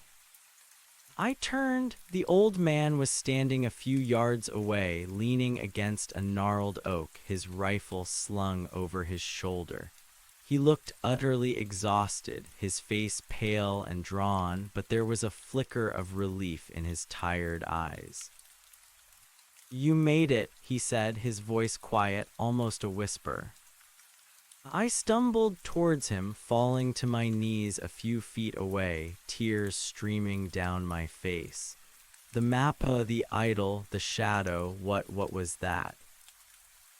He sighed a deep, heavy sound and lowered himself to sit on a nearby log, wincing slightly as he did so. It's old, boy, older than the mountains, older than man, a god as you called it, a dark one, we call it the sleeper. My mind reeled. The sleeper, what does it want? It feeds, he said, his gaze distant, staring into the sun-dappled forest. On fear, on despair, on life, and it draws its strength from the deep dark, from places where the sun doesn't touch, from the fear in men's hearts. He paused, rubbing a weary hand across his face. It's been sleeping for centuries, mostly, stirring now and then but never fully awake, but something has been feeding it, preparing it. The rituals, I whispered, remembering the chanting, the scream, the idols in the clearing. He nodded slowly. Eyes, the cultists, there are always a few, drawn to its power, offering it sacrifices in the shadows, hoping to gain some dark favor. They've grown bolder of late, stronger. But the map, I stammered, pulling it out of my waterproof sleeve, my hands still shaking. It changed. It led me right to it. The old man took the laminated map from my trembling hands, his gaze sharpening as he looked at the symbols. His eyes lingered on the spiral, then on the stick figure representing me. It's tied to the land, boy, and to the blood spilled on it. It knows, it sees, and it wanted you. It's been reaching out, influencing, guiding you since you first touched its domain. You knew, I accused, a fresh wave of anger mixing with my terror. You sent me there, you gave me that map. He met my gaze, his eyes filled with a deep, profound sorrow. I had to, boy. The sleeper, it needs to be fed, it always does. If it doesn't get what it wants, it begins to reach out, to consume more, to spread its darkness beyond these mountains. I've been here for 60 years, watching, keeping it contained, making sure the balance is kept. Balance, I almost shouted. You sacrifice people to it, you feed it. The horror was almost too much to bear. Not people, he corrected, his voice firm. Cultists, those who willingly seek its power, those who offer themselves or worse others. They are the ones who awaken it. I merely guide the inevitable. He looked at the map again, then at me. And sometimes a curious soul wanders too close, a spark that draws its attention, something to keep it occupied, to prevent it from truly awakening and consuming us all.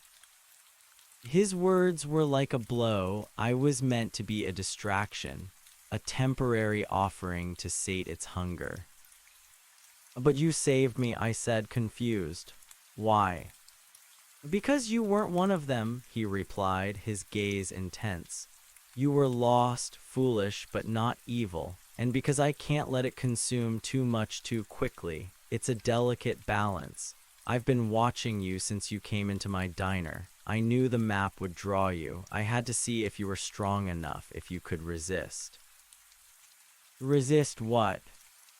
Its influence, its lure, its despair. Many wanderers, lost souls, they just give up. They lie down, let it take them. You fought, you ran, you climbed. That shows spirit. And that map, it showed me your spirit.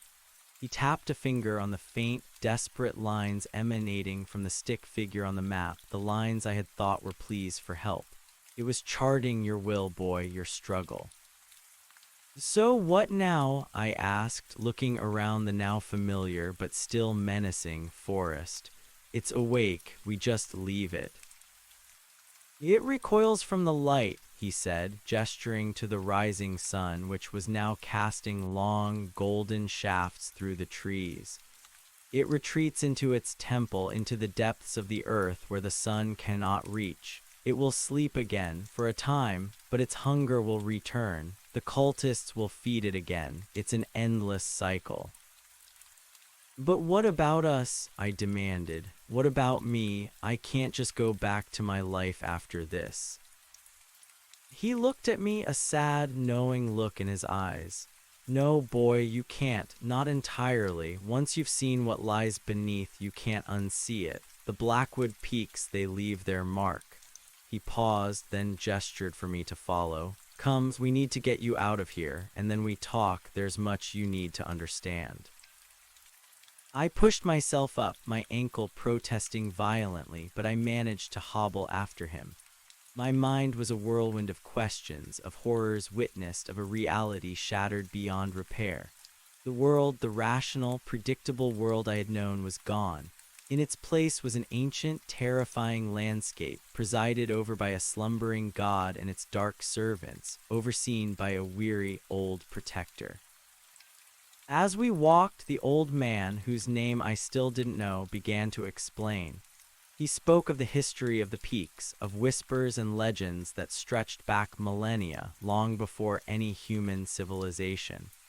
He spoke of the rare mineral deposits that made the area inhospitable to most life, and also, strangely, served to dampen the sleeper's influence, keeping it confined.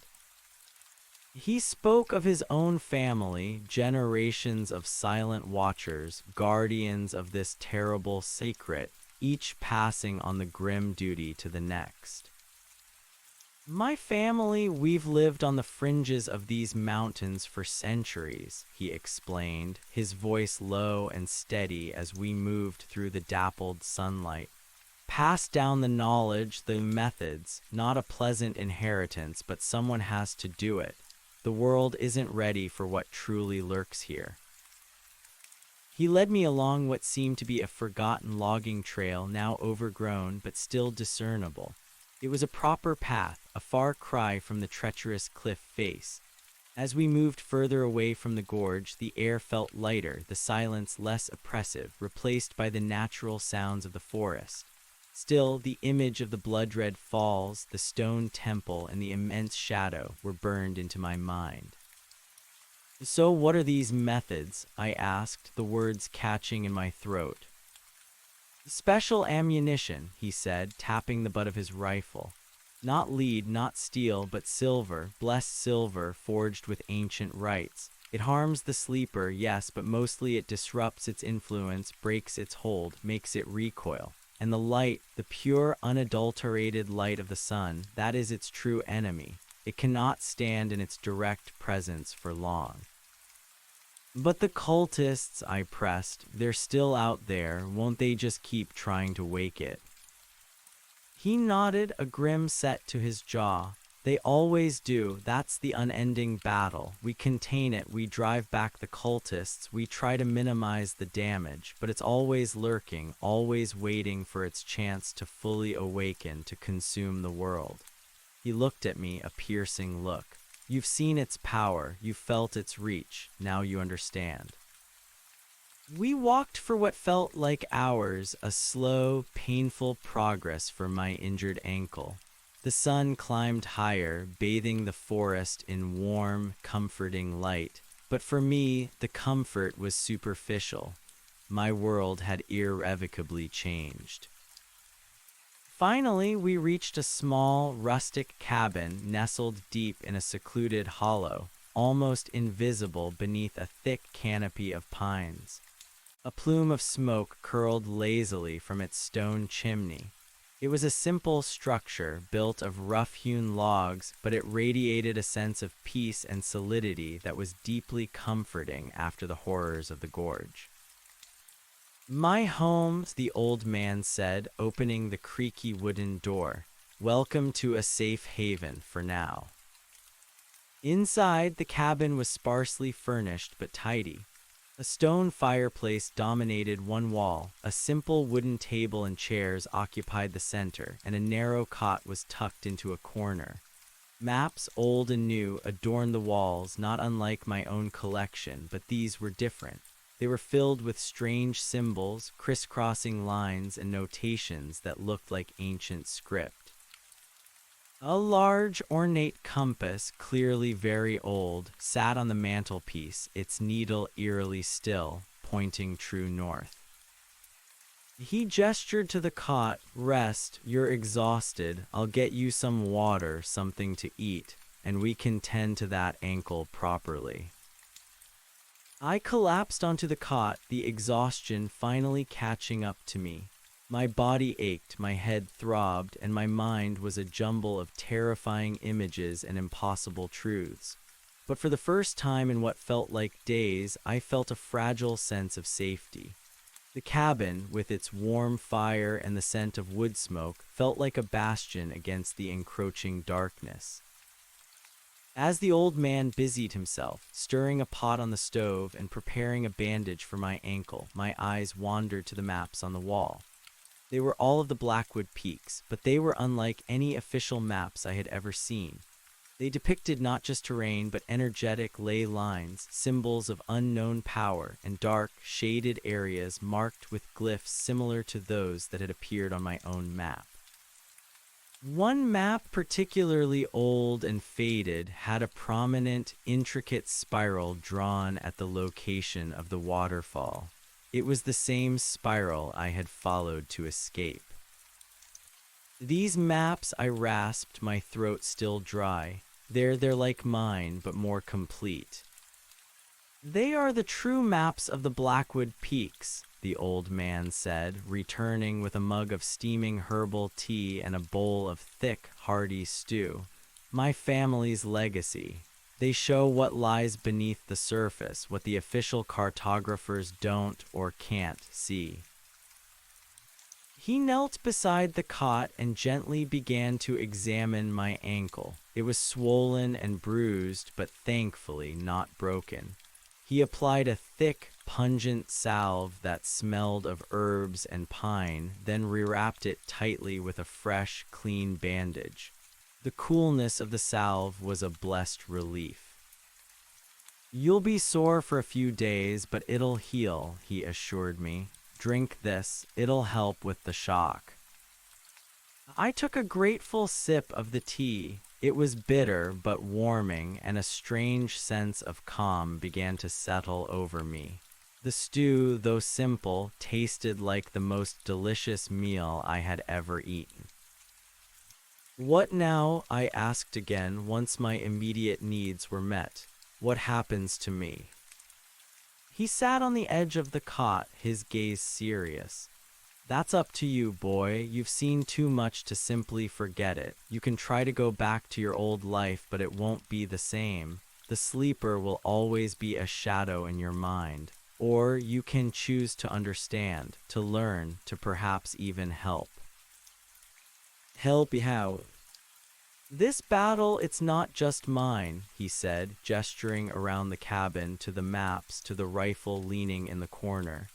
"It's been passed down for generations. I'm getting old. My time is coming. My son, he chose a different path, a safer one. The lineage, it needs to continue. Someone needs to stand watch." His words hung in the air, heavy with unspoken meaning.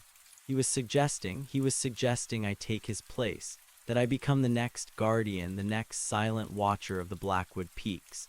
The thought was staggering, terrifying, almost ludicrous. Just days ago, I was a freelance cartographer hunting for an unrecorded waterfall. Now I was being asked to inherit an ancient war against a cosmic horror.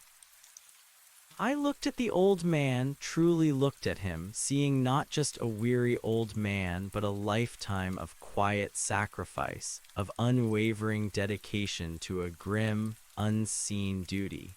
His eyes, though tired, held a depth of knowledge and resolve that was both frightening and inspiring. I don't know what to say," I stammered.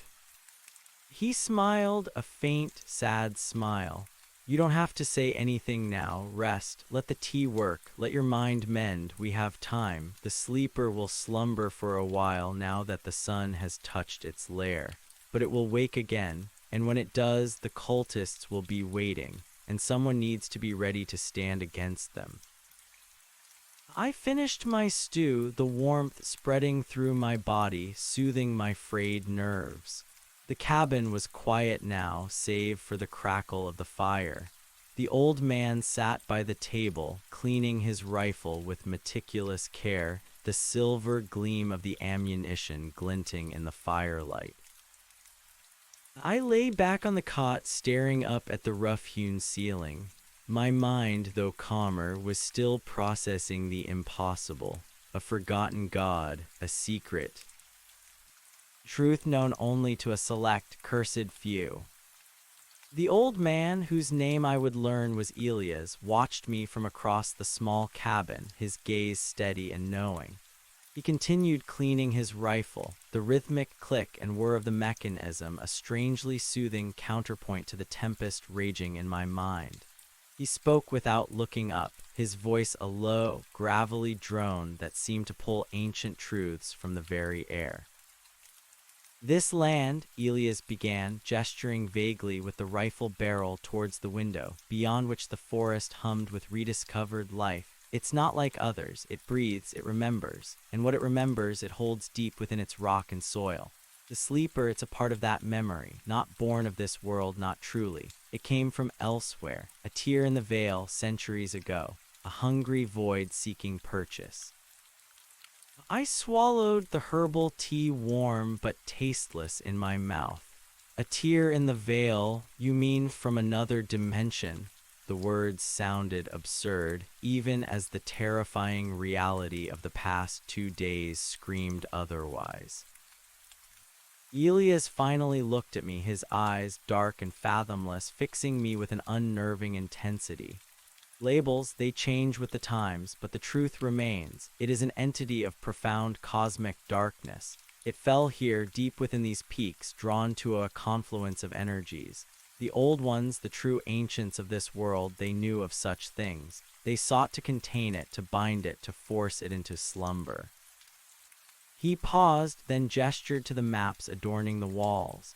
These maps, my boy, they aren't just about trails and topography. They chart the flow of those energies, the ley lines that weave through these mountains like veins. The sleeper, in its waking, distorts them. In its slumber, it draws strength from them, slowly, imperceptibly. That's why these peaks are so potent, so unsettling to those who are sensitive to such things. And the cultists, I asked, memories of the chanting, the scream, flashing through my mind. They are drawn to that power like moths to a flame, Elias said, a flicker of something akin to disgust crossing his weathered face. They are the foolish, the desperate, the greedy. They believe if they offer enough, if they worship enough, if they feed it enough, it will grant them power, knowledge, immortality. They don't understand. It doesn't offer. It only consumes. So the scream I heard, I started, my voice barely a whisper, that was a sacrifice. Elias nodded grimly. A cultist most likely, one who crossed the line or perhaps one of their own offered up to stir the beast. They believe the sleeper feeds on raw life force, on terror, on despair, and they are not entirely wrong, but it's a delicate balance. Too much too soon and it fully awakens, bursts its confines, and then, well, then the world as we know it ends. The magnitude of his words settled over me, chilling me to the bone. This wasn't just a local legend, a mountain horror story. This was something world-ending, a cosmic threat barely contained, and Elias, this unassuming old man, was its sole guardian. And your family, I asked, trying to piece it all together. They've been doing this for centuries, alone. Not always alone, Elias corrected, his gaze softening slightly. There were others, small pockets of knowledge keepers scattered across the globe, each watching their own sleeper, or whatever ancient horror manifested in their lands. But mostly, yes, my family has maintained this vigil in the Blackwood Peaks, passing down the knowledge, the skills, the burden. He tapped the side of his rifle again, and the tools. He finished cleaning the rifle, reassembled it with practiced efficiency, and then set it gently beside him. He picked up a small, intricately carved wooden box from the table, opened it, and revealed a series of small, silver-tipped cartridges. These aren't just blessed, boy. They're crafted from a rare silver ore found only deep within these peaks, imbued with certain properties. They don't just kill, they disrupt the sleeper's essence, scatter its form, force it back into its slumber, for a time. And you want me to take this on? I finally asked, the question hanging heavy in the air. The truth was, the thought was both terrifying and, in a strange, twisted way, compelling. My old life, my cartographic pursuits, felt utterly trivial now, a childish game compared to the cosmic chess match Elias was engaged in. Elias leaned forward, his elbows resting on his knees, his gaze unwavering. Look at your map, boy, the one I gave you. You said it reflected you, your journey, your fear, but also your will. You fought. You didn't give in. That's rare. Many just surrender, become part of the sleeper's dreaming, its extended consciousness. You resisted. That means something. It means you have the resilience for this path. He pointed to the specific symbols on my map. The spiral you followed to escape the gorge. That's an ancient sigil of warding, of separation. My ancestors carved it, knowing the sleeper recoils from certain patterns of energy, certain representations of order. And the lines emanating from your stick figure, I told you they showed your will, your spirit. They also showed me your connection, your growing awareness. You are sensitive to these things now, boy. The sleeper has left its mark on you. You can't go back to being entirely blind. His words resonated with a strange, undeniable truth. I did feel different. The world seemed sharper, imbued with a subtle hum beneath the surface. The forest outside, though beautiful in the sunlight, now held a deeper, more profound mystery, a sense of ancient power that I hadn't noticed before. My senses were heightened, strained, forever attuned to the hidden layers of reality. What would I have to do? I asked, my voice barely a whisper. The question wasn't if, but how. My old life was irrevocably gone. The map, the monster, the knowledge, it had claimed me. Elias allowed himself a small, weary smile. Learn, observe, protect the sleeper. It doesn't just wait for sacrifices. Its influence seeps out into the minds of the weak, the susceptible. It whispers, it tempts, it drives men to madness, to dark deeds. You would learn to recognize those signs, to track the cultists, to find their rituals before they fully awaken it, to guide them away from their folly if possible, to disrupt their gatherings, to contain its spread. He then lifted a finger to a specific, faded map on the wall. It was a larger-scale depiction of the entire Blackwood Peaks, crisscrossed with lines, symbols, and handwritten notes in an archaic script. These maps are your guide. They chart the sleeper's energetic signature, its areas of influence, the weak points where its whispers are strongest. You would learn to read them, to understand the currents beneath the land. My gaze fell on the large, ornate compass on the mantelpiece. It seemed to pulse with a faint inner light. What about that compass? Elias looked at it, a hint of reverence in his eyes. That is the seeker's eye, passed down through my family for generations. It doesn't point north, it points to concentrations of anomaly, to where the veil thins, to where the sleeper's influence is strongest, or where the cultists are stirring up trouble. It will be your most valuable tool, a true north in a world of deception. He rose slowly, carefully, his old bones creaking. But first, boy, you need to heal, and you need to learn, not just about the sleeper, but about yourself, about what you're willing to sacrifice, what you're willing to protect. And that is a journey far longer than any trail on your map. Over the next few days, Elias tended to my ankle with surprising expertise, using various poultices and herbal remedies that accelerated the healing process. The pain, though still present, dulled significantly, and I slowly regained some mobility. My physical wounds began to mend, but the wounds to my psyche, the shattering of my perception of reality, would take much longer. During my recovery, Elias began my education. He spoke of the history of the peaks, not the official geology and cartography I knew, but the hidden history, the one woven with ancient blood and cosmic dread. He showed me the family journals, leather-bound tomes filled with cryptic entries, sketches of grotesque figures, and detailed observations of cultist activities dating back centuries. Each entry spoke of a tireless, desperate vigil, a never-ending battle against an unseen, omnipresent evil.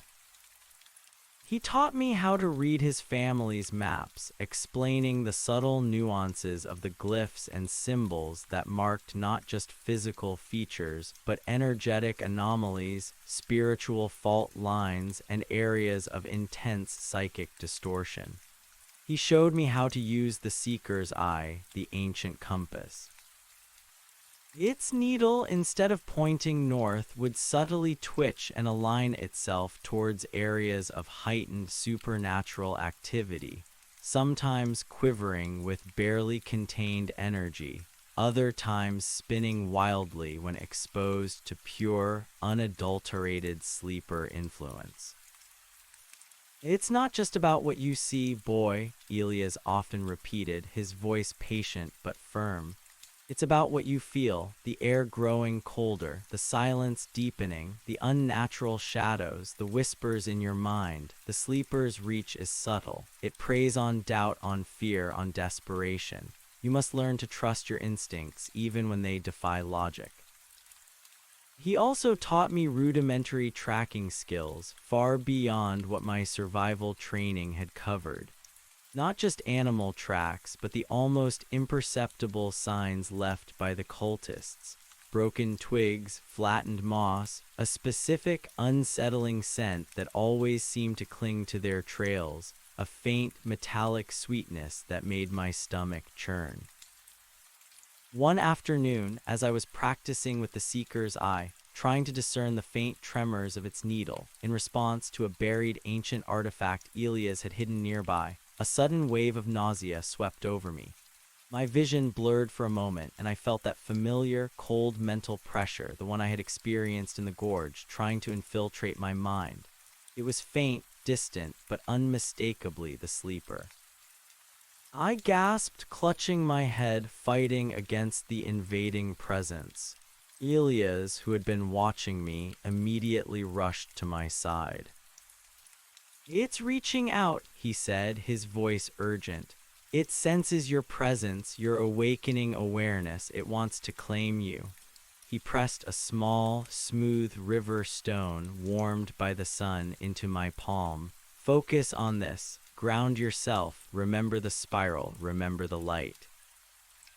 I squeezed the stone, focusing on its smooth coolness, on the texture of my palm, on the solid, undeniable reality of my own body.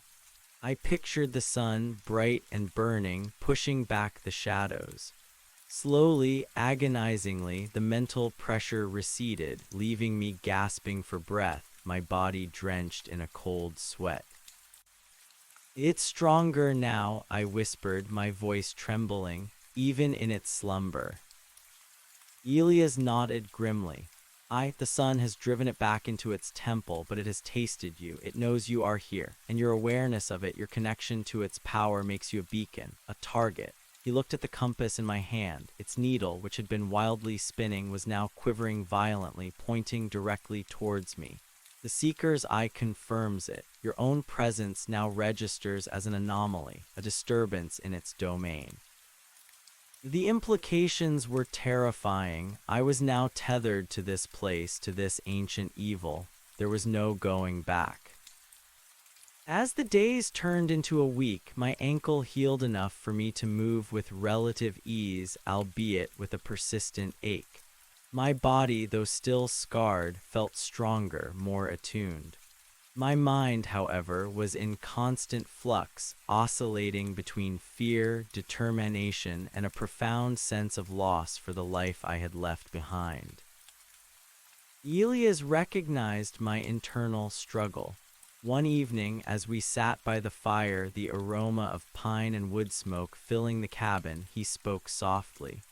"It's a heavy cloak to wear, boy. This knowledge, this responsibility, you don't have to take it. There are ways to dampen the connection, to shield yourself, to live a semblance of a normal life far from these peaks."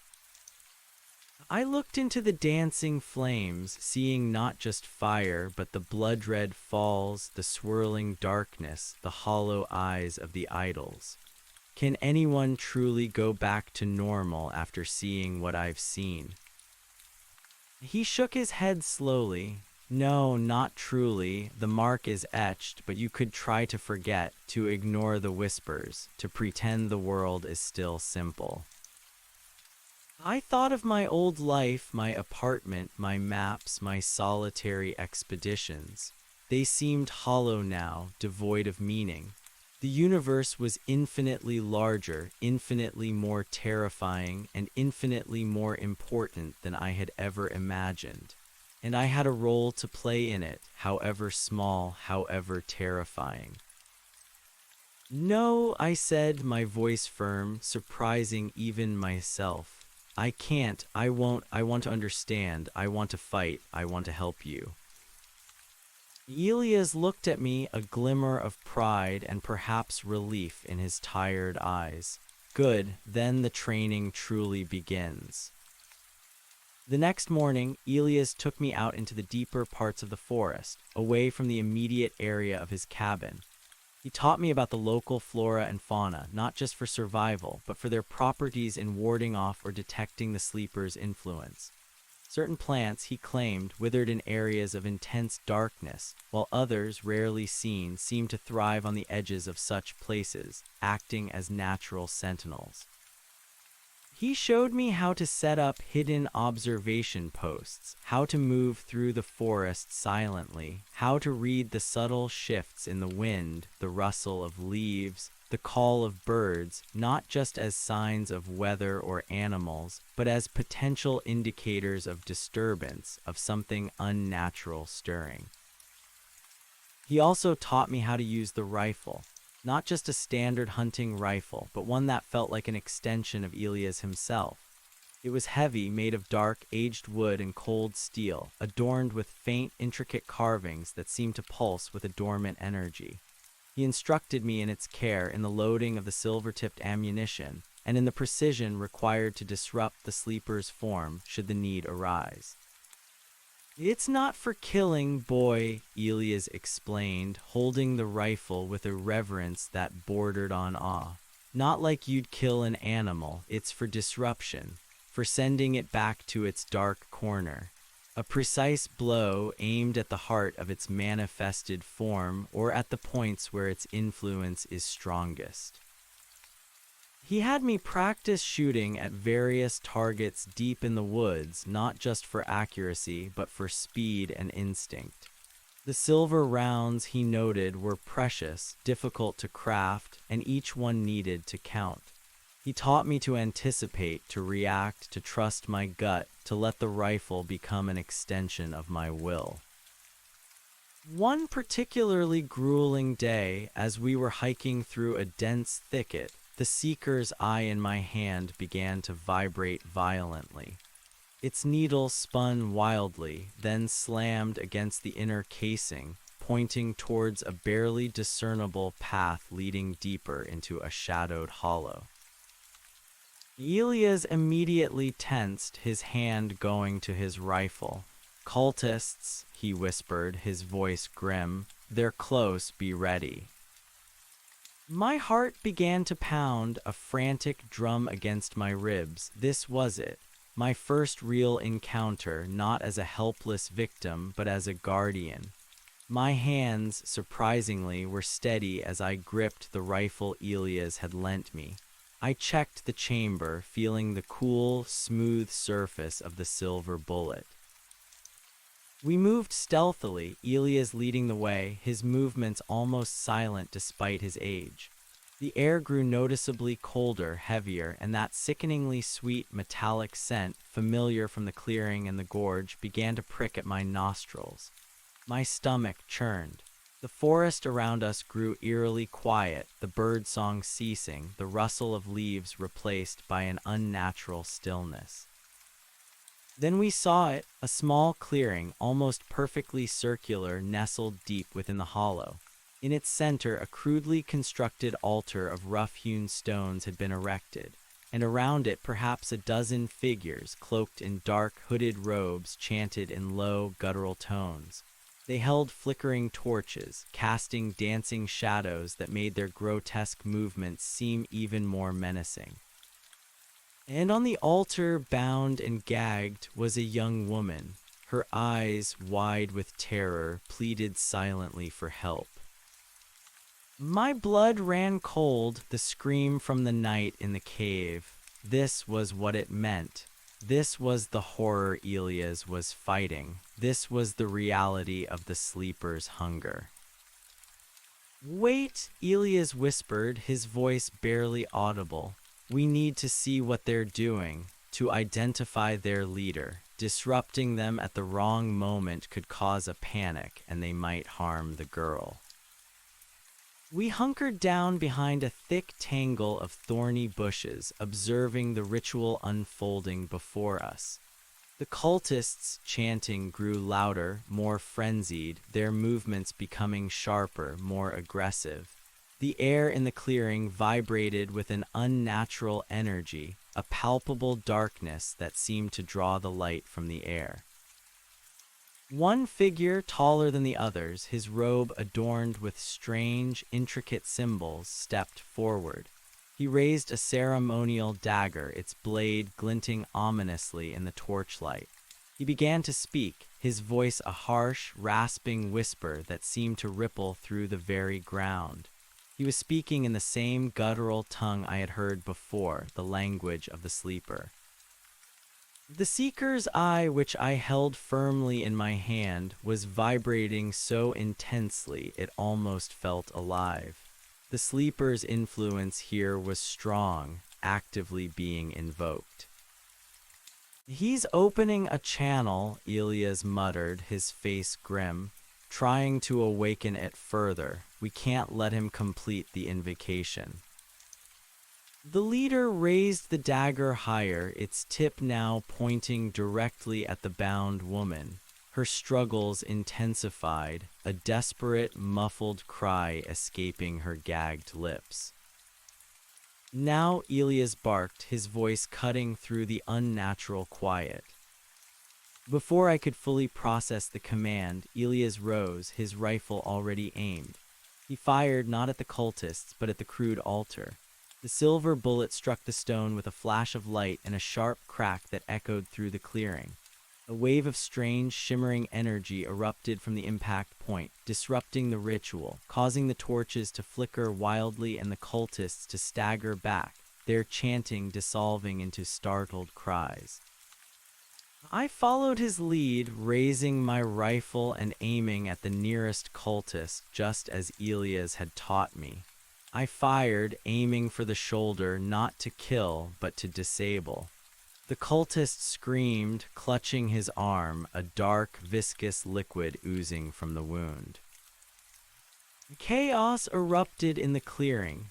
The cultists, disoriented and panicked by the sudden attack, scattered, some stumbling away into the forest, others drawing their own crude weapons, knives, clubs, and turning towards us. Go for the leader, Elias yelled, reloading his rifle with practiced ease. Disrupt his ritual again.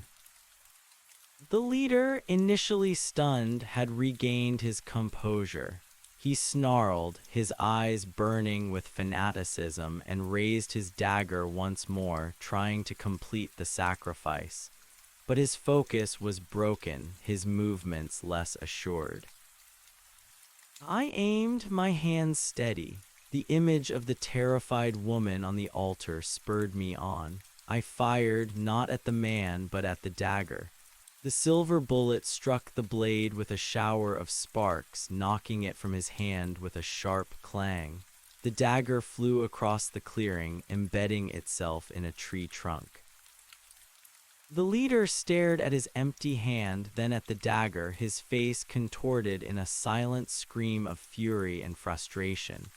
He let out a guttural shriek, not of human anger, but of something far older, far more terrible, a sound that seemed to vibrate in my very bones. He was not just a cultist, he was deeply touched by the sleeper's power.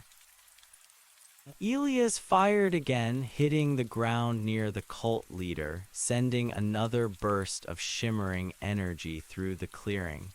The leader stumbled back, recoiling from the disruptive force.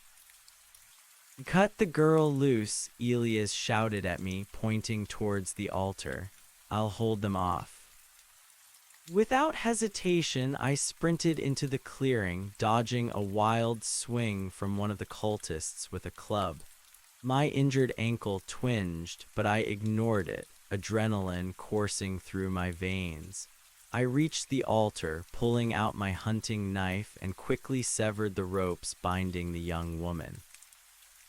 Run, I urged her, grabbing her arm and pulling her off the altar. Into the forest, go. She stared at me for a moment, her eyes wide, before scrambling to her feet and fleeing into the tree line, a ghost of terror. The cult leader, seeing his sacrifice escaping, let out another enraged bellow. He lunged at me, his eyes now glowing with a faint, malevolent light.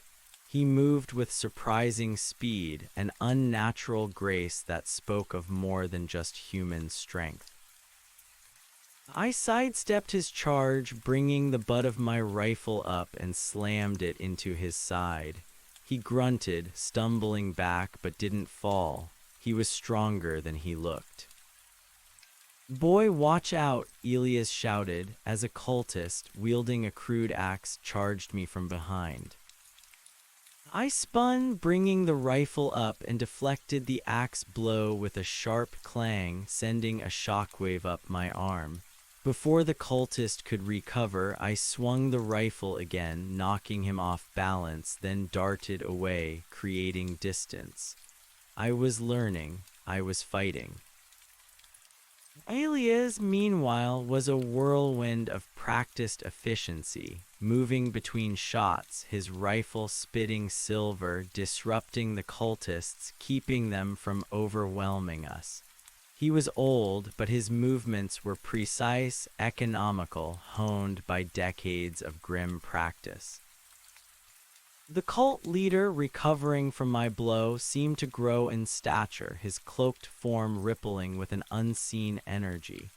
He raised his hands, and the torches around the clearing flared, sending grotesque shadows dancing across his face.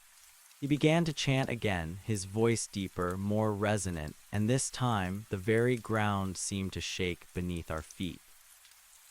"He's drawing on the sleeper's strength directly," Elias roared, his voice strained. "We have to stop him now."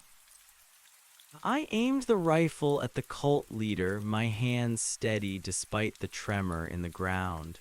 He was a man, yes, but he was also a conduit, a vessel for something far more ancient and terrifying. This wasn't just a target, it was a threat to everything. I fired. The silver bullet sped true, striking the cult leader directly in the chest. He staggered back, a silent, unearthly shriek echoing in my mind. His glowing eyes dimmed, and the dark energy swirling around him dissipated. He clutched his chest, a dark stain spreading across his robe, and then crumpled to the ground, lifeless. With their leader fallen, the remaining cultists, stripped of their purpose and their source of power, broke completely.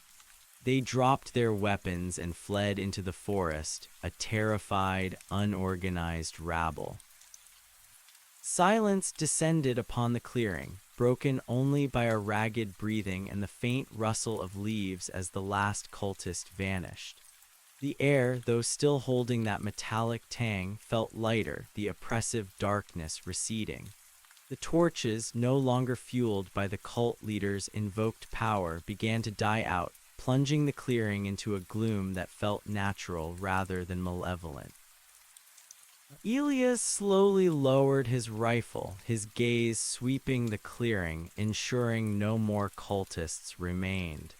He then turned to me, his face etched with exhaustion, but his eyes held a profound, approving light. "You did well, boy," he said, his voice gruff but sincere. "You did very well."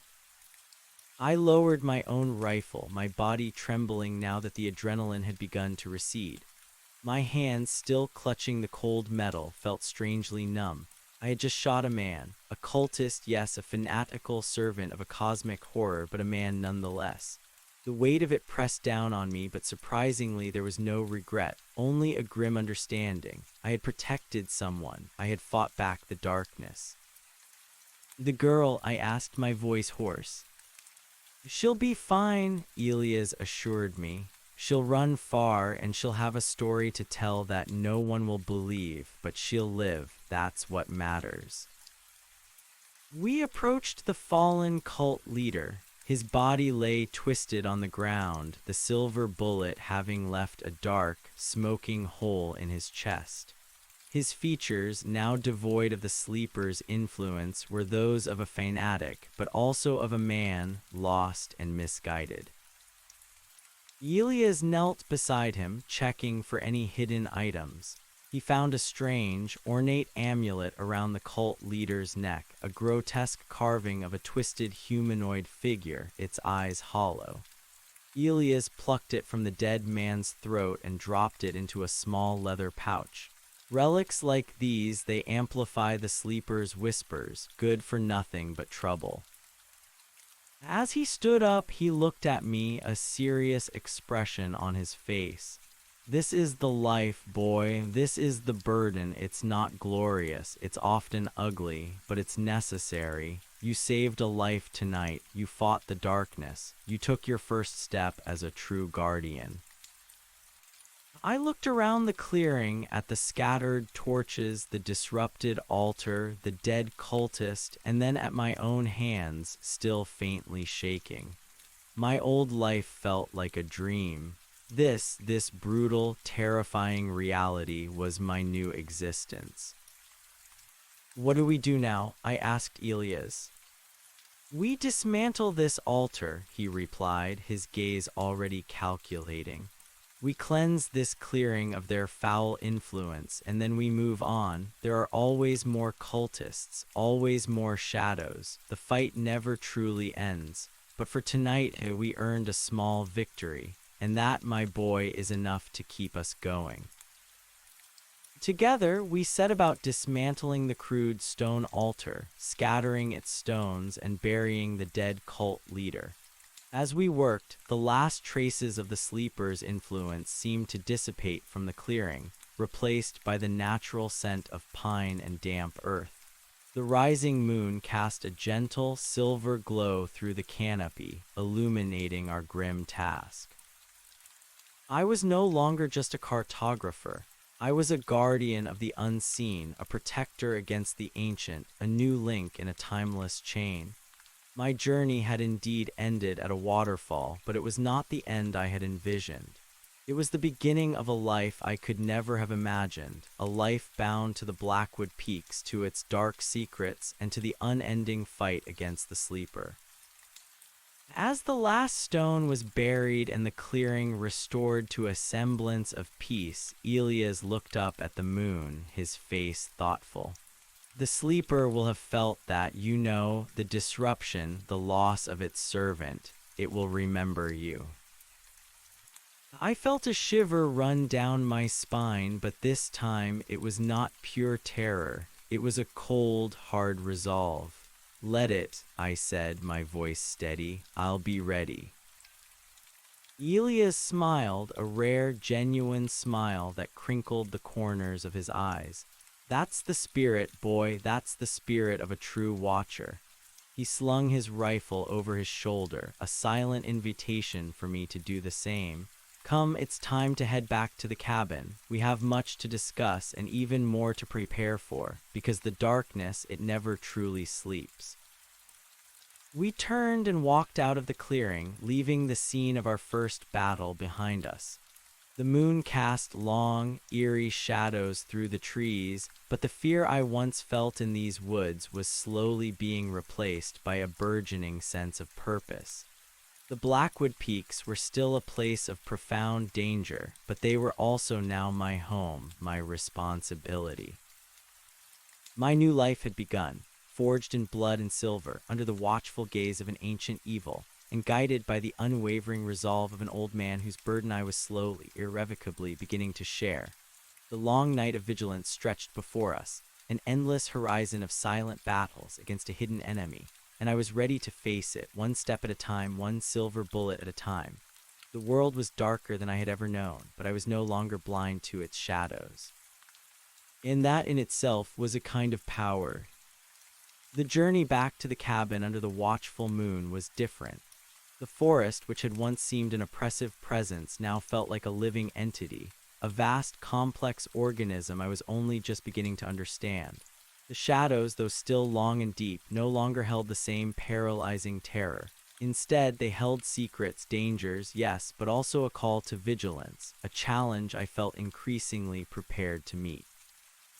The weight of the rifle on my shoulder, initially unfamiliar and awkward, now felt like an extension of my arm, a tool of purpose. Elias walked beside me, his pace steady, his gaze scanning the tree line, ever watchful. He didn't speak much, letting the quiet of the night settle around us, letting me process the events of the clearing. I was grateful for the silence. My mind was a tumult of images, the terrified girl, the chanting cultists, the fanaticism in the leader's eyes, the sharp crack of the silver bullet, and the abrupt, visceral finality of his collapse. When we finally reached the cabin, a faint warmth emanated from its walls, a beacon of fragile safety in the wilderness. Inside, the fire had dwindled to glowing embers. Elias stoked it back to life, the crackle and pop a comforting rhythm against the lingering echoes of the fight. The aroma of wood smoke filled the small space, grounding me. I placed the rifle against the wall, its cold steel a stark contrast to the rough-hewn logs. My hands still trembled slightly, a delayed reaction to the adrenaline. Elias watched me, his eyes knowing. "Sit," he said, his voice softer than usual. He poured 2 mugs of the bitter herbal tea and handed one to me. "Drink, it settles the nerves." I took a grateful sip, the warmth spread through my chest, calming the frantic beat of my heart. I shot him," I said, the words tasting strange on my tongue. Elias nodded, his gaze unwavering. You did, and you saved a life. You made a choice. It was a choice of protection, not malice. There's a difference." "Does it ever get easier?" I asked, looking into the swirling steam of my mug. He sighed, a deep, weary sound. "No, boy, not easier. You just learn to carry the weight, to understand why you carry it. And you learn to accept that some darkness cannot be reasoned with, only opposed." He paused, then added, "It's a different kind of burden than the one the sleeper places on its victims. Their burden is fear and despair. Yours is vigilance and resolve. Choose wisely which burden you bear." His words resonated. I did feel different. There was still a residual shock, a dull ache in my core, but beneath it, a nascent strength was stirring. The act, though grim, had felt necessary, right? It had been an act of defense, of turning back the encroaching night.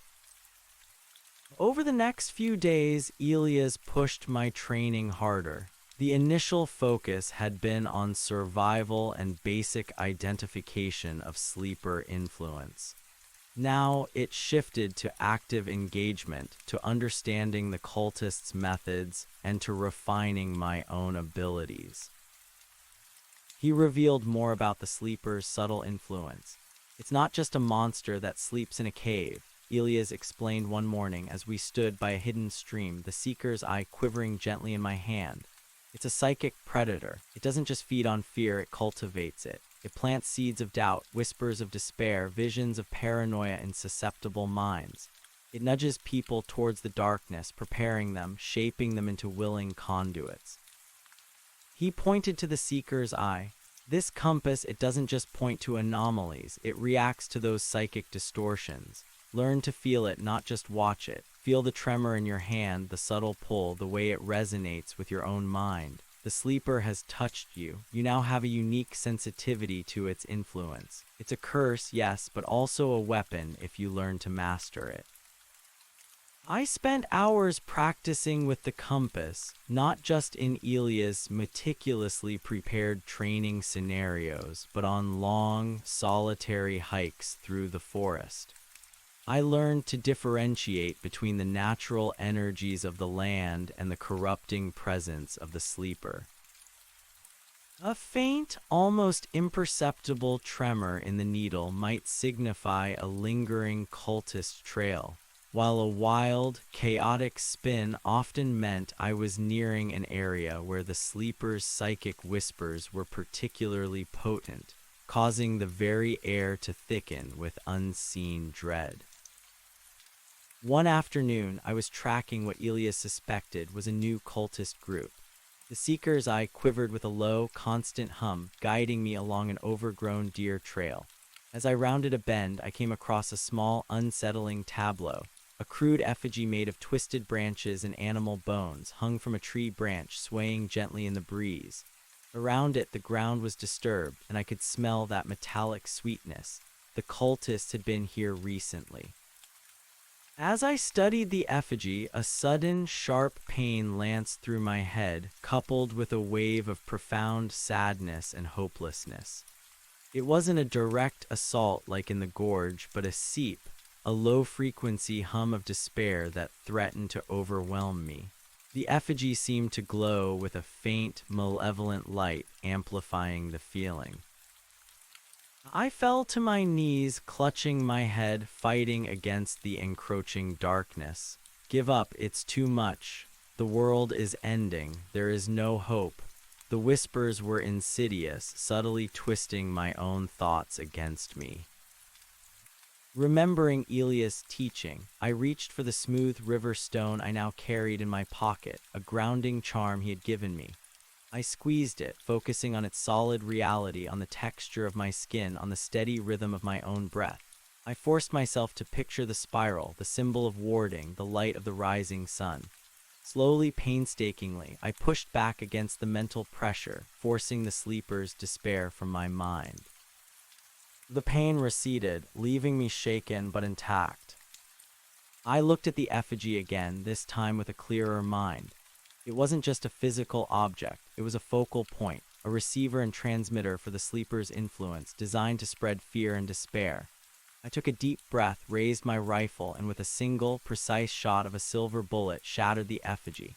The twisted branches exploded into splinters, and the lingering sense of dread in the air immediately lifted, replaced by the crisp, clean scent of pine. When I returned to the cabin, I recounted the experience to Elias. He listened intently, a faint smile touching his lips. You learned well, boy. You identified the source, resisted the influence, and severed the connection. That's more than just fighting. That's understanding. That's true guardianship. He then showed me how to use certain herbs, crushed and mixed with spring water, to create a temporary warding paste. Rub this on your temples, on your wrists. It won't stop a direct assault, but it strengthens your mind against the whispers, dulls the sleeper's hooks. Our training wasn't just physical and mental, it delved deeper into the esoteric. Elias shared stories from his family journals, tales of previous guardians who had faced the sleeper in various guises. He spoke of ancient binding rituals, of forgotten languages, and of the unique properties of certain geological formations within the peaks that either amplified or dampened the sleeper's power. He showed me old maps, some drawn on parchment, others on tanned hides, that charted not just topography but patterns of energy, ley lines, and nodal points of concentrated power. The sleeper's temple in the gorge, he explained, tracing a finger across a particularly faded section. It sits on a confluence of 3 major ley lines. That's why its power is so immense there. And why the sun is so effective against it, pushing it back into the depths of the earth, away from those surface energies. As my physical wounds continued to heal, my injured ankle becoming a dull ache rather than a sharp pain, my body began to harden. I learned to navigate the treacherous terrain of the Blackwood Peaks with newfound agility, my senses constantly alert. Elias had me practicing stealth, tracking, and rapid target acquisition with the rifle until my movements were fluid and instinctive. One evening, Elias brought out a collection of worn leather-bound books. "These are the oldest ones," he said, his voice imbued with a rare solemnity. "They speak of the sleeper's arrival, not a precise date, but a time of great upheaval when the veil between worlds was thinnest." He opened one, its pages brittle with age, revealing intricate diagrams and flowing script in a language I didn't recognize. The ancients of this land, they weren't human as we know them. They were something else. They understood the cosmic currents, the fabric of reality, and they were the ones who first bound the sleeper. He explained that these ancient beings, whose ruins were scattered in remote, forgotten parts of the peaks, had created the very spirals I had followed in the gorge, and many other symbols that resonated with natural energies to contain the entity. They didn't defeat it, Elias clarified. No one can truly defeat something that exists beyond our comprehension of life and death. They merely pushed it back, forced it into a dreaming slumber where its influence could be contained.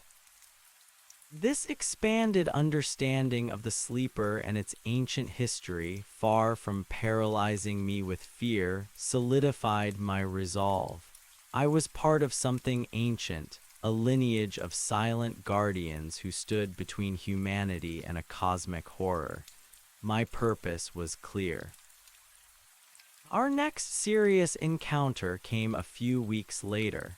The Seeker's Eye, which I now carried almost constantly, began to vibrate with a deeper, more insistent thrum one morning, pointing southeast towards a particularly dense and rarely visited section of the peaks. "That's deeper than usual," Elias noted, consulting one of his ancient maps. His finger traced a path to a location marked with a symbol that looked like a jagged, broken circle. "There's an old copper mine there, abandoned for over a century, a deep vein that runs close to one of the secondary ley lines." "They're going underground," I deduced, trying to get closer to the sleeper, away from the sun. Elias nodded grimly. "Precisely. A deeper ritual, more dangerous. The cultists are growing bolder or perhaps more desperate. We need to move quickly."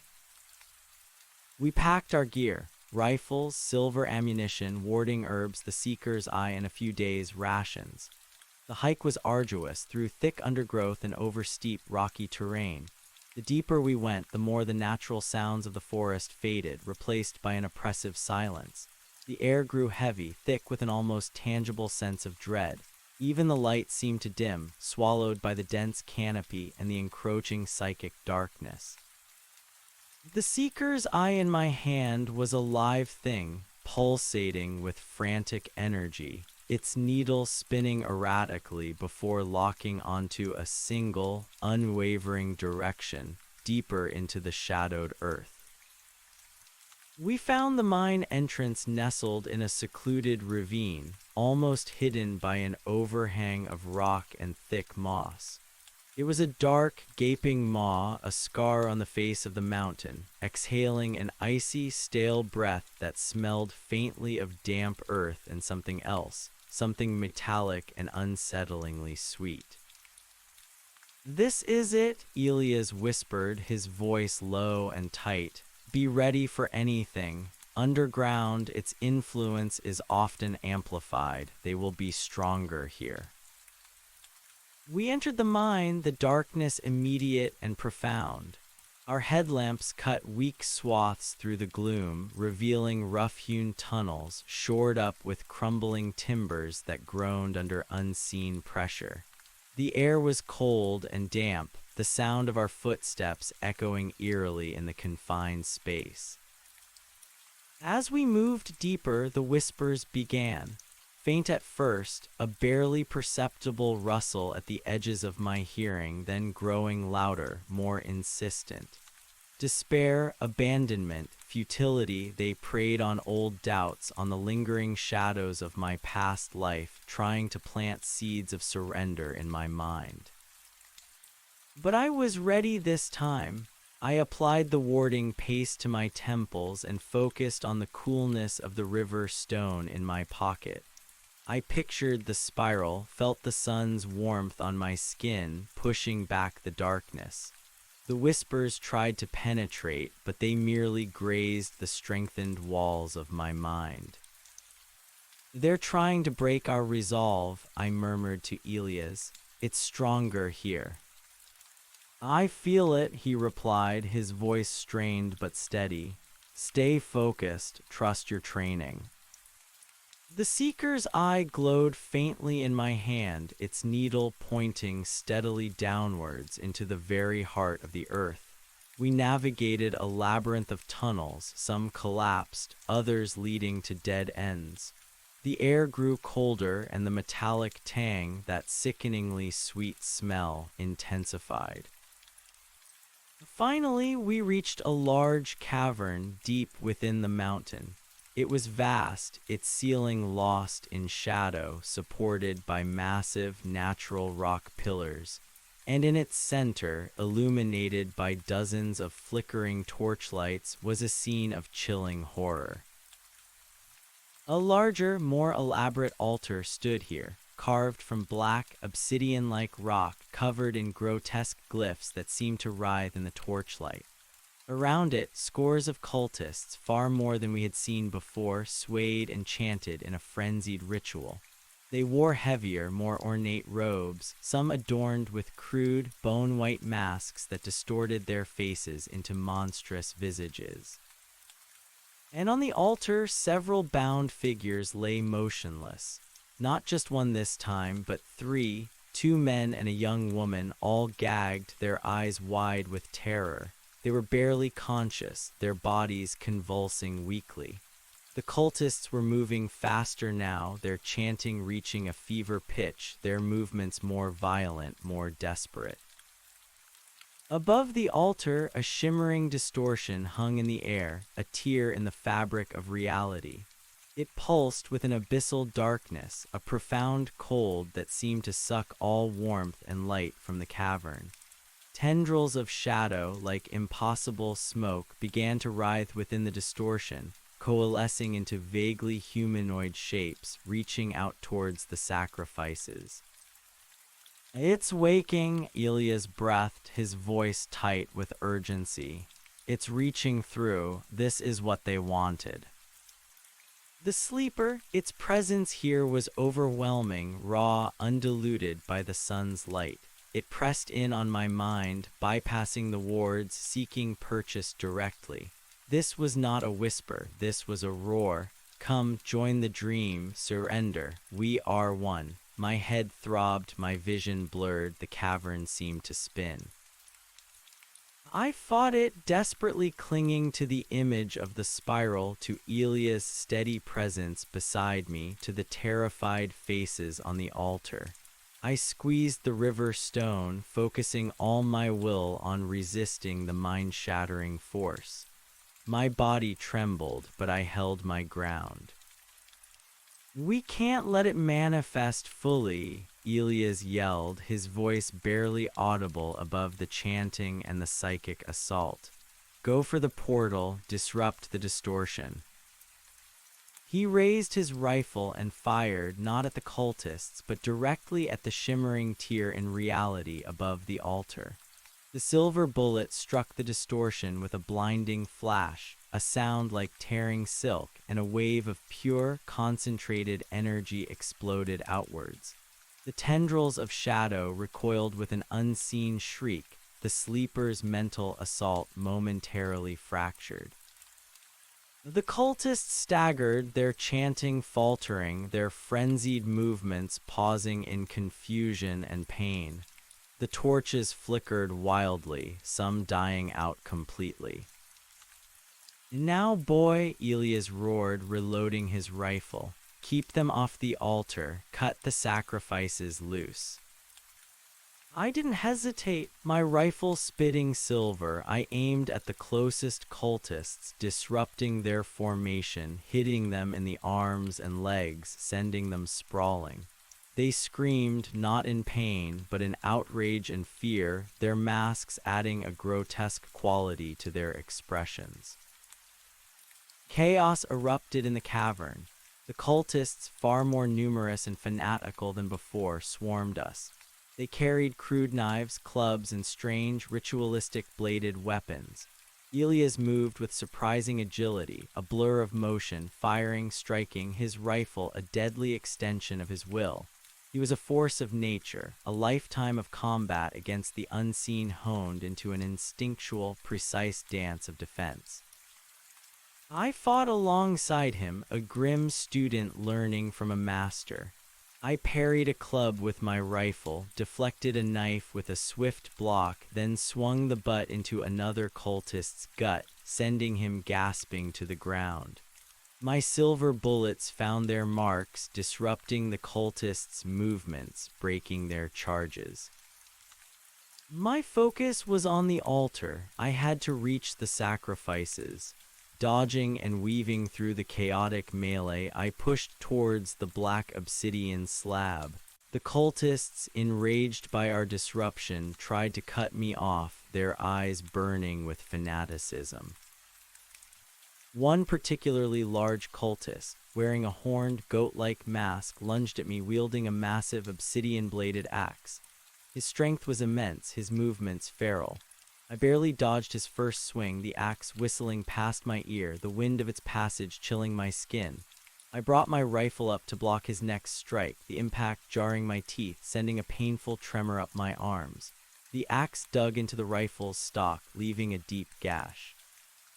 "Distract him, boy," Elias shouted as he struggled against a knot of cultists trying to surround him. "I'm coming." I knew I couldn't overpower the hulking cultist. I needed to use my agility, my training. I sidestepped another swing, then pivoted, aiming for his exposed leg. I fired. The silver bullet struck true, tearing through his robe and into his thigh. He roared in pain, stumbling, dropping his axe. Before he could recover, I kicked him hard in the chest, sending him sprawling. I didn't wait. I leaped onto the altar, pulling out my hunting knife. The three bound figures looked up at me, their eyes wide with a mixture of terror and desperate hope. I quickly cut their bonds one by one. "Run, get out of here, follow the light," I yelled, pushing them off the altar. "Find the way out." The two men, dazed but alive, scrambled to their feet and stumbled towards the tunnel entrance, their movements clumsy but determined. The young woman, however, was weaker, barely conscious. As I helped her off the altar, a cultist, one who had been knocked down earlier, rose with a guttural cry, his eyes blazing, and lunged at her. Without thinking, I spun, shielding her with my body, raising my rifle. I fired, not at the cultist's body, but at the crude, ceremonial dagger in his hand. The silver bullet struck the blade, shattering it into fragments, and the cultist screamed, clutching his now empty hand. "Go," I urged the woman, giving her a shove towards the tunnel. "Go now."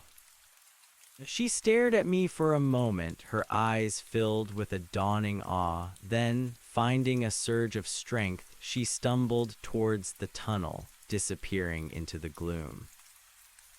"They're retreating," Elias called out, his voice triumphant. He had dispatched the remaining cultists around him, leaving them writhing on the ground, wounded but not dead.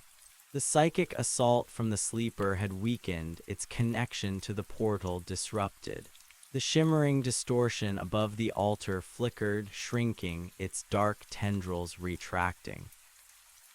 The remaining cultists, seeing their sacrifices escape and their ritual destroyed, broke and fled, scrambling into the tunnels, their fanaticism dissolving into panicked self-preservation. Silence, thick and heavy, descended upon the cavern once more, broken only by our ragged breathing, the distant echoes of fleeing footsteps, and the groan of the mine timbers. The torches still burned, casting their dim, flickering light on the scene of devastation, scattered weapons, wounded cultists, and the defiled altar. Elias walked over to me, his face streaked with sweat and grime, but his eyes were alive with a fierce satisfaction. "That was an impressive display, boy. You handled yourself well, very well." I looked at the damaged stock of my rifle, at the faint tremor in my hands. The fight had been brutal, far more intense than the last, but we had won. We had saved lives. "The portal?" I asked, gesturing to the shimmering distortion above the altar, which was now barely visible, a fading ripple in the air. "It's closing," Elias confirmed. "Its connection to this realm is severed for now, but it won't last forever. They'll try again. The sleeper will always find new conduits, new ways to reach out." He looked at the wounded cultists groaning on the cavern floor. "We need to bind these and then get out of this cursed place." We spent the next hour securing the wounded cultists, tying their hands and feet with ropes we carried for just such an event. They snarled and cursed, some muttering in the guttural tongue of the sleeper, their eyes still burning with a fanatic devotion that even pain could not extinguish. It was a chilling reminder of the enemy we faced. "What about them?" I asked, looking at their bound forms. "We can't just leave them here to die." Elias shook his head. "No, we'll take them outside, leave them for the authorities. They'll think it's a deranged cult, perhaps drug-fueled. They'll be locked away, far from any sleeper influence. It's the closest we can get to justice and to containment." He paused, his gaze hardening. "But make no mistake, they are dangerous, they are lost, and they would gladly sacrifice us all for their dark god." The task of dragging the cultists out of the mine was arduous, made more difficult by their struggles and our own exhaustion. Each step was a battle, each breath a conscious effort. But the thought of the 3 rescued individuals, now free and hopefully safe, spurred us on. As we finally emerged from the mine entrance into the cool night air, the moon high above, I felt a profound sense of relief. The forest, though still dark, no longer felt oppressive. It was just a forest, alive with the rustle of leaves and the distant hoot of an owl. We left the bound cultists in a clearing near a seldom-used logging road, knowing that a ranger or logger would eventually find them. Elias left an anonymous tip with a local sheriff's office, giving a vague description of a strange gathering in the old copper mine. He knew the official explanation would be dismissed as a drug cult, but it would keep them contained and the truth hidden. The walk back to the cabin was long, slow, and weary, but this time it was filled with a sense of quiet triumph, a shared understanding of a battle won. My body ached in every muscle, and the gash in my rifle's stock was a tangible reminder of the danger, but my spirit felt lighter, stronger. "You've learned much tonight, boy," Elias said, breaking the long silence as we neared the cabin. "The sleeper seeks to corrupt not just the physical world, but the very minds of men. And the cultists, they are its willing tools. They are the ones who open the doors. And we are the ones who close them," I finished, a grim determination settling in my chest. He nodded, a rare, genuine smile gracing his lips. We are the ones who close them." Back in the cabin, after a meager meal and another mug of Elias' calming tea, I collapsed onto the cot. Exhaustion washed over me, a physical and mental fatigue that seeped into my very bones. But as I drifted towards sleep, I felt a strange sense of peace. The horrors of the mine, the frantic fight, the desperate whispers of the sleeper, they were still vivid, but they no longer held the same power over me. I had faced them, and I had endured. The next morning, the damage to my rifle's stock served as a stark reminder of the battle. Elias examined it, shaking his head. It's seen worse, but this rifle, it has history. It deserves repair. He retrieved an old, ornate toolbox from beneath his cot. Inside were various tools, small pieces of aged wood, and a selection of exotic metals. My father and his father before him maintained these rifles, Elias explained. They are more than just weapons. They are conduits of protective energy imbued with wards and blessings. The wood itself, from ancient sacred trees, helps to dampen the sleeper's influence. He spent the better part of the day meticulously repairing the stock, painstakingly shaping a new piece of dark wood to fit the gash, then blending it seamlessly with the existing material. As he worked, he hummed a low, tuneless melody, an ancient chant, his movements precise and deliberate. He then carefully carved new, faint glyphs into the newly repaired section, identical to the existing ones. The process was akin to a spiritual ceremony, not just a practical repair. As he finished, he handed the rifle back to me.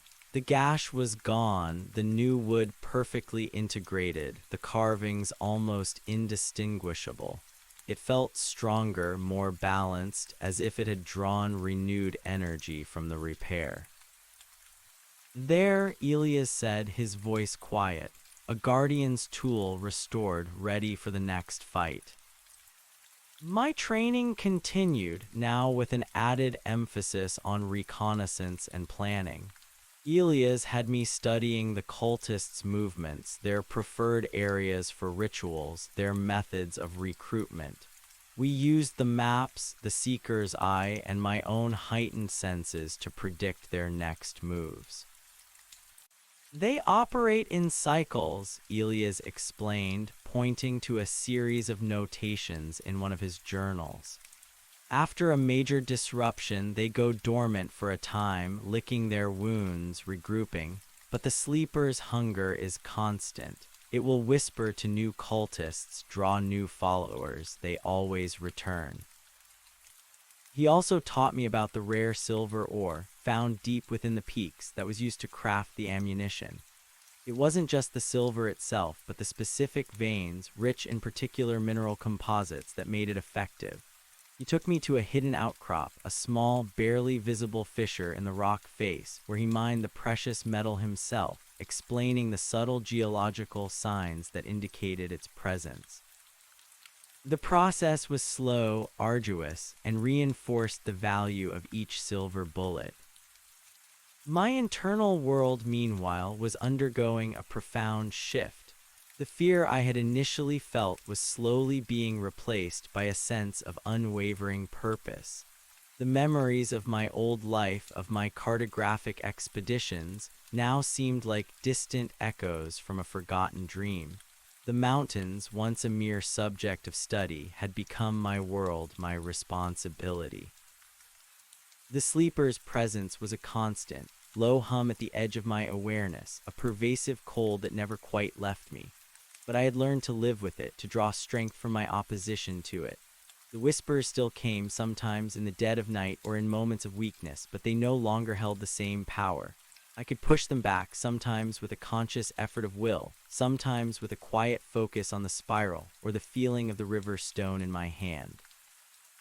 One crisp autumn morning, Elias returned from a solo scouting mission, his face etched with a familiar grimness. The seeker's eye, which he wore on a leather cord around his neck, was quivering with a steady, insistent vibration. "They're stirring again," he announced, his voice low. "Deeper in the eastern peaks. A new group, or perhaps a splinter of the old. They're converging on an old, forgotten ruin, pre-human by the look of it." He gestured to one of the ancient maps, one of the binding sites where the old ones first contained the sleeper. My blood ran cold. The binding sight, what are they trying to do? Elias paced the cabin, his movements agitated. If they breach that site, if they reverse the ancient wards, it could unleash a portion of the sleeper's power directly. Not just psychic influence, but a physical manifestation that even the sun might not be able to fully suppress. It would be catastrophic. This was it. The stakes were higher than ever. This wasn't just about stopping a sacrifice or disrupting a ritual. This was about preventing a major breach, a potential cataclysm. "We go now," I said, grabbing my rifle, already checking the silver ammunition. My voice was steady, my hands firm. There was no hesitation, only a burning resolve.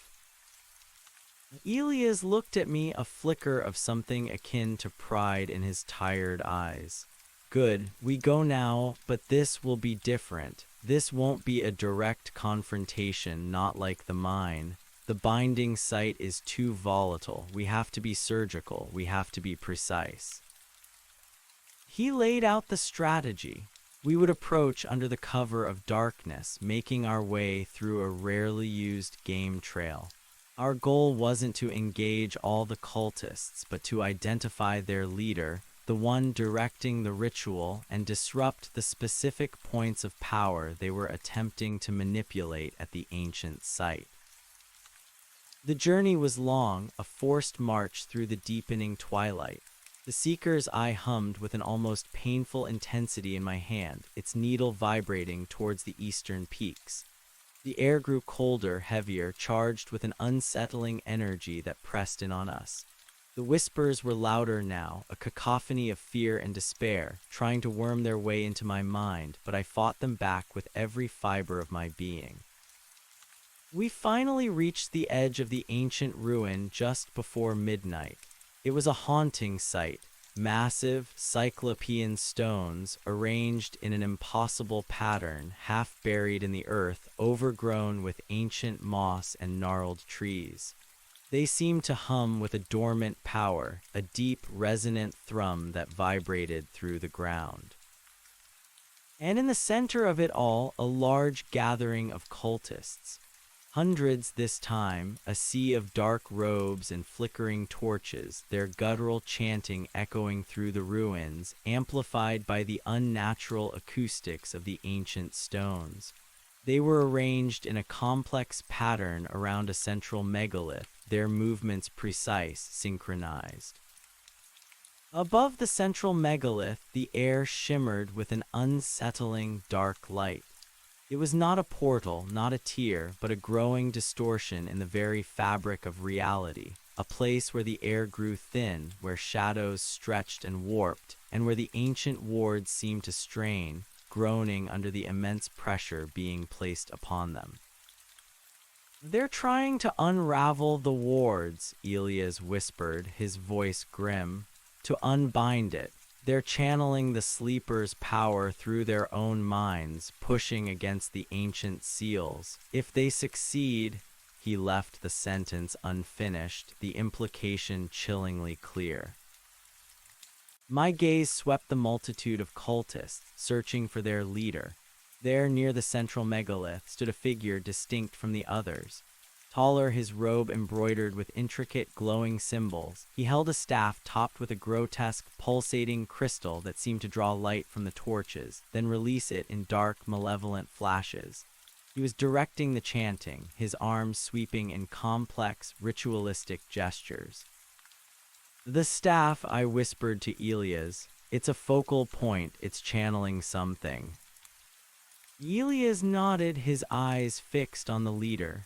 "Precisely. That crystal, it's a shard of solidified darkness, a relic of the sleeper itself. It amplifies its influence, allows it to bypass the ancient wards.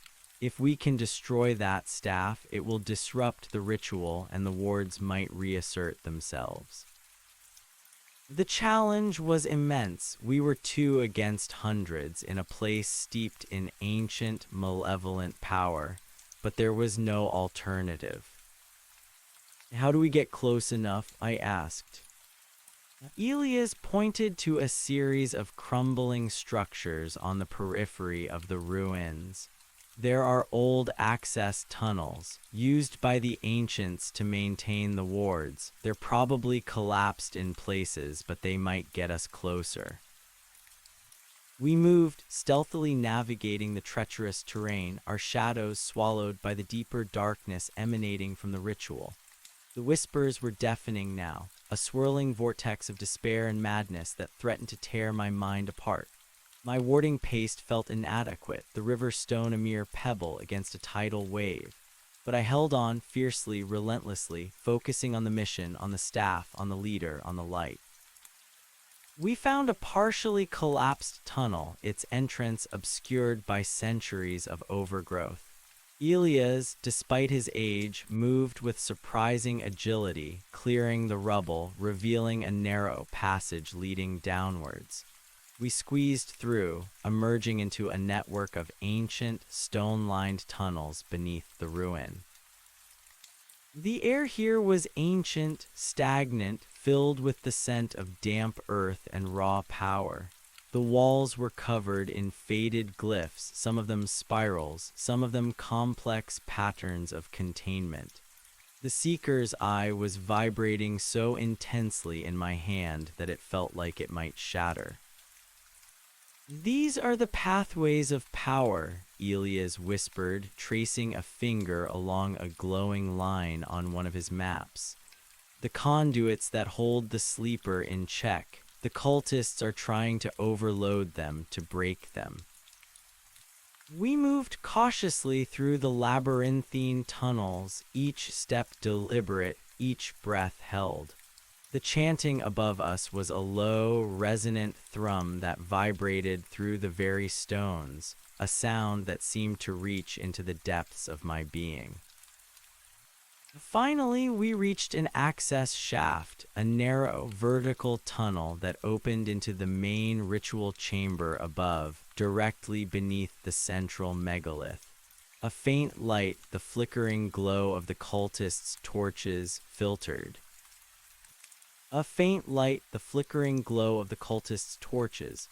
Down the shaft. The air, already thick with the heavy scent of damp earth and ancient power, now carried the oppressive, cloying sweetness of the sleeper's influence, laced with the metallic tang of blood. The chanting, which had been a distant thrum, roared in my ears, amplified by the confined space, seeming to vibrate not just the rock around us, but my very bones.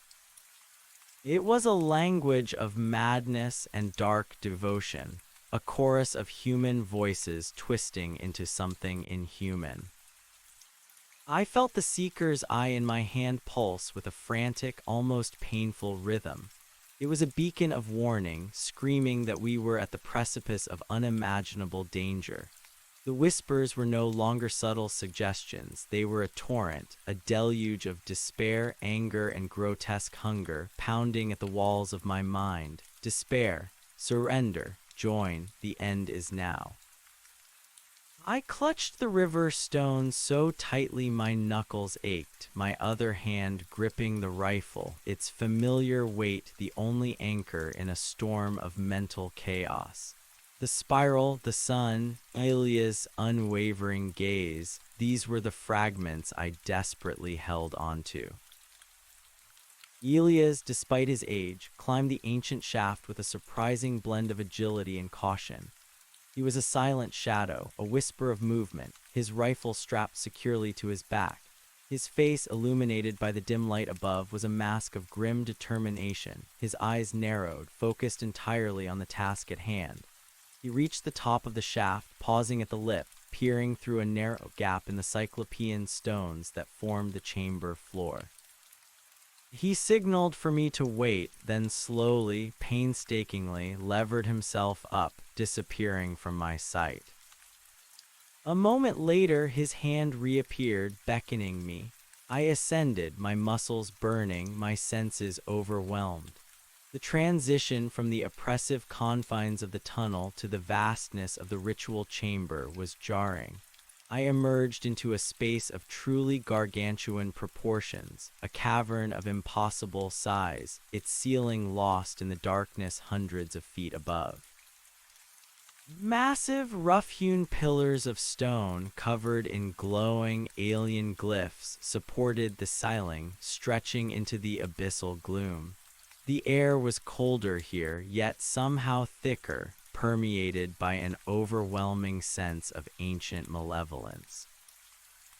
Hundreds of cultists, Elias hadn't exaggerated. They filled the chamber, a vast, undulating sea of black robes, their faces illuminated by the flickering torches held aloft, twisted into expressions of fanatical devotion. Their guttural chanting filled every inch of the space, a physical force that vibrated in my chest, threatening to shake my resolve. In the center of the cavern, atop a raised platform of the same alien stone, stood the central megalith. It was a titanic obelisk, its surface covered in the same glowing glyphs that adorned the pillars. But unlike the pillars, these glyphs pulsed, not with a steady light, but with an erratic, frantic beat, as if fighting to contain something immense and volatile. And above it, the distortion. It wasn't a portal, as Elias had said, but a vast, shimmering tear in the very fabric of reality, a void of absolute darkness that seemed to drink the light from the torches. It pulsed with an unholy rhythm, expanding and contracting, and from its depths, tendrils of impossible shadow reached out, not with the smoky form of earlier manifestations, but with a more concrete, almost physical presence, like grasping claws of pure nightmare. The ancient wards on the pillars and megaliths struggled against it, their glowing glyphs flaring and dimming, cracking and reforming, fighting a losing battle.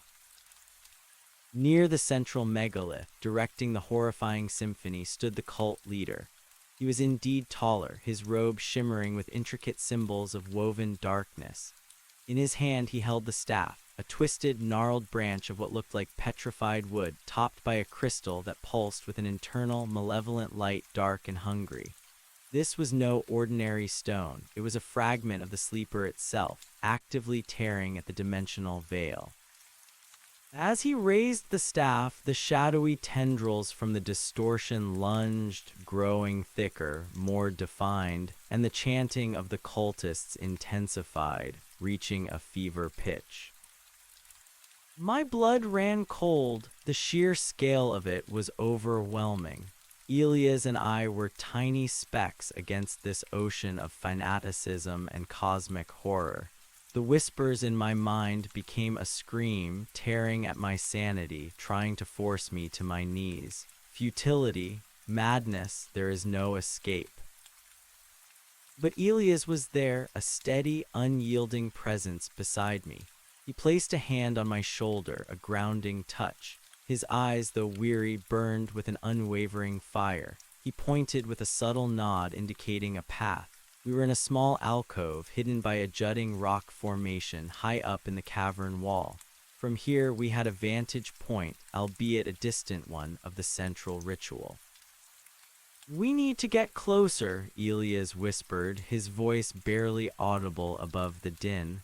"That staff, it's the anchor. We hit them all, but it has to be precise. One shot, boy, one silver bullet, no second chances." He pointed to a narrow ledge that ran along the cavern wall, a precarious path that snaked through the shadows, occasionally disappearing behind massive rock pillars, then reappearing closer to the central platform. "We'll use the ledge. It's risky, but it will get us into range. Stay in the shadows. Move slowly. If they spot us, it's over." The plan was simple, terrifying in its audacity. We were to traverse a narrow, crumbling ledge high above hundreds of enraged cultists, under the very nose of a cosmic horror, to take a single critical shot. My heart pounded against my ribs, a frantic drum against the psychic assault. We began our perilous journey. Each step was a conscious act of will. The ledge was barely wide enough for one person, slick with dampness and crumbling in places. Below us, hundreds of cultists swayed and chanted, oblivious to our creeping presence above them. The darkness, usually an enemy, was our only ally, concealing us in its deep embrace. As we moved, the whispers intensified, trying to trip us, to make us fall, to turn us against each other. "He's using you. He wants you to die. Give up, you fool." I pressed the river stone, focusing on the rough texture, on the rhythmic crunch of our boots against the ancient stone. I forced myself to breathe, to focus on Elia's silent, unyielding form ahead of me. The journey seemed to stretch for an eternity. The cavern felt alive, the ancient stones groaning under the pressure of the sleepers awakening. The distortion above the central megalith grew larger, the shadowy tendrils reaching further, clawing at the air, as if trying to tear free from its prison. The light from the glyphs on the megalith dimmed further, fighting a desperate, losing battle. Finally, after what felt like hours, we reached a point directly opposite the central platform, perhaps 100 yards across the vast cavern. It was still a long shot, but within the range of the rifle. A large, jagged pillar of rock offered us a hidden perch, a small shadow where we could remain unseen. Elias positioned himself, taking careful aim with his rifle, his eyes narrowed, calculating the wind currents within the cavern, the subtle shifts in the cult leader's movements. He sighted down his barrel, then paused, his head tilting slightly. "The crystal, it's pulsing with too much chaotic energy," he whispered, his voice strained.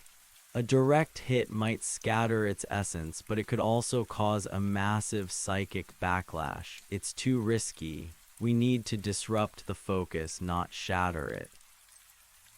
He lowered his rifle, then reached into his satchel, pulling out a small, intricately carved silver dart. It was delicate, almost ethereal, shimmering faintly in the dim light. "This isn't for shooting," he explained, his voice low. "It's a conduit, a focused ward. It's designed to disrupt the flow of negative energy, to sever connection without causing a catastrophic overload. But it has to be thrown, precisely, at the base of the staff where the crystal meets the wood." He looked at me, his eyes serious.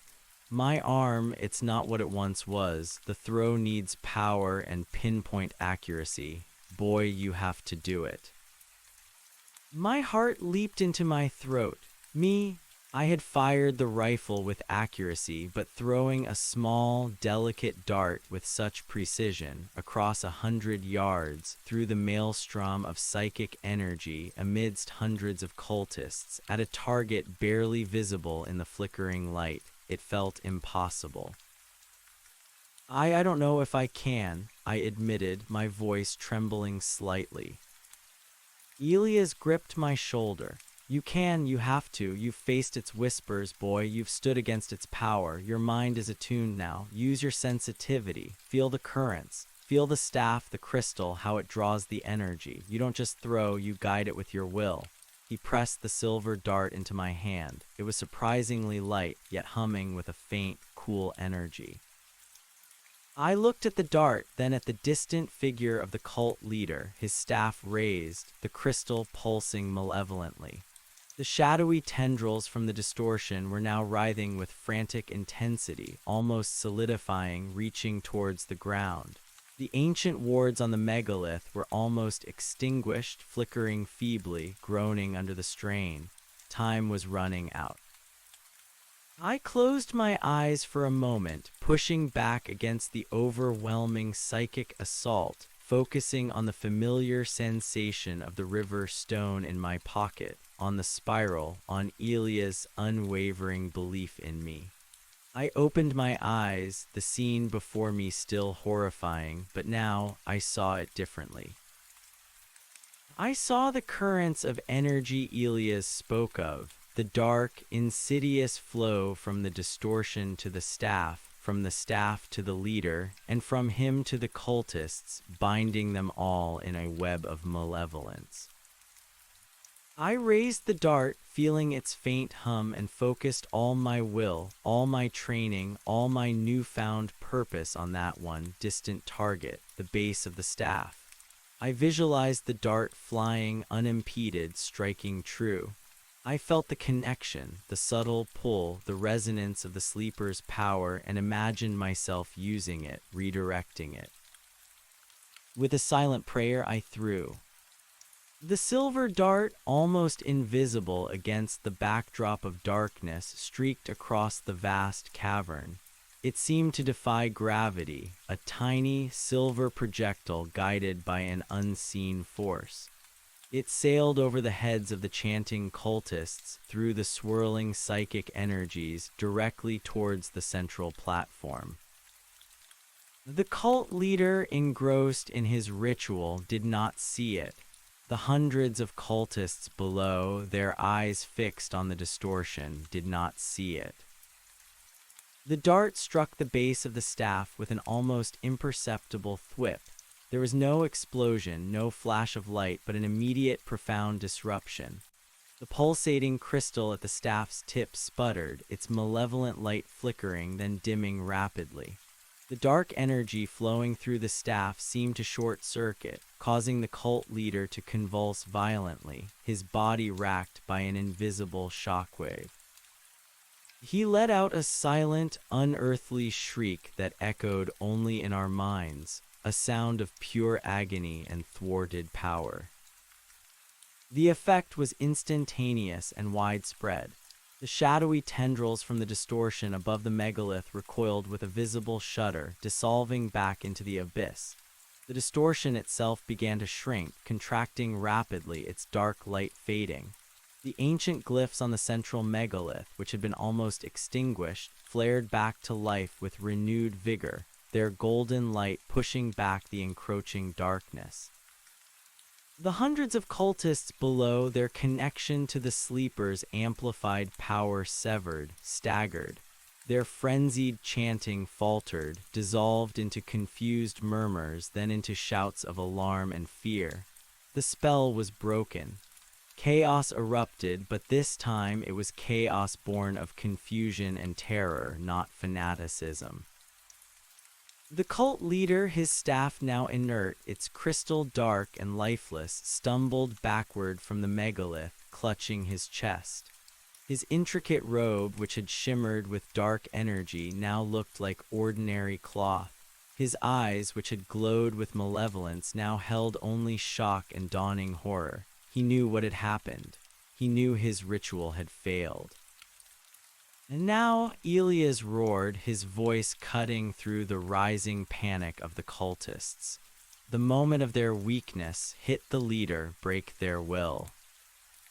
He raised his rifle and fired, not at the cult leader, but at the stone platform beneath him, sending a shower of silver energy erupting upwards, further disrupting the remaining dark energies. The cult leader stumbled, regaining his footing, his eyes frantically searching for the source of the attack. I raised my own rifle, my hands steady, my resolve hardened. This was the target. This was the linchpin. I aimed directly at the cult leader's chest, where the ornate symbols on his robe were embroidered. The silver bullet flew true. It struck him squarely in the chest. There was no theatrical explosion, no unearthly shriek this time, just a mundane, sickening thud. The leader's eyes widened in disbelief, then glazed over. He swayed for a moment, his hands instinctively reaching for the wound, then crumpled to the ground, lifeless, the inert staff clattering beside him. With their leader fallen, their ritual shattered, and the sleeper's amplified influence abruptly withdrawn, the hundreds of cultists descended into utter pandemonium. Their fanaticism, so fiercely held moments before, evaporated.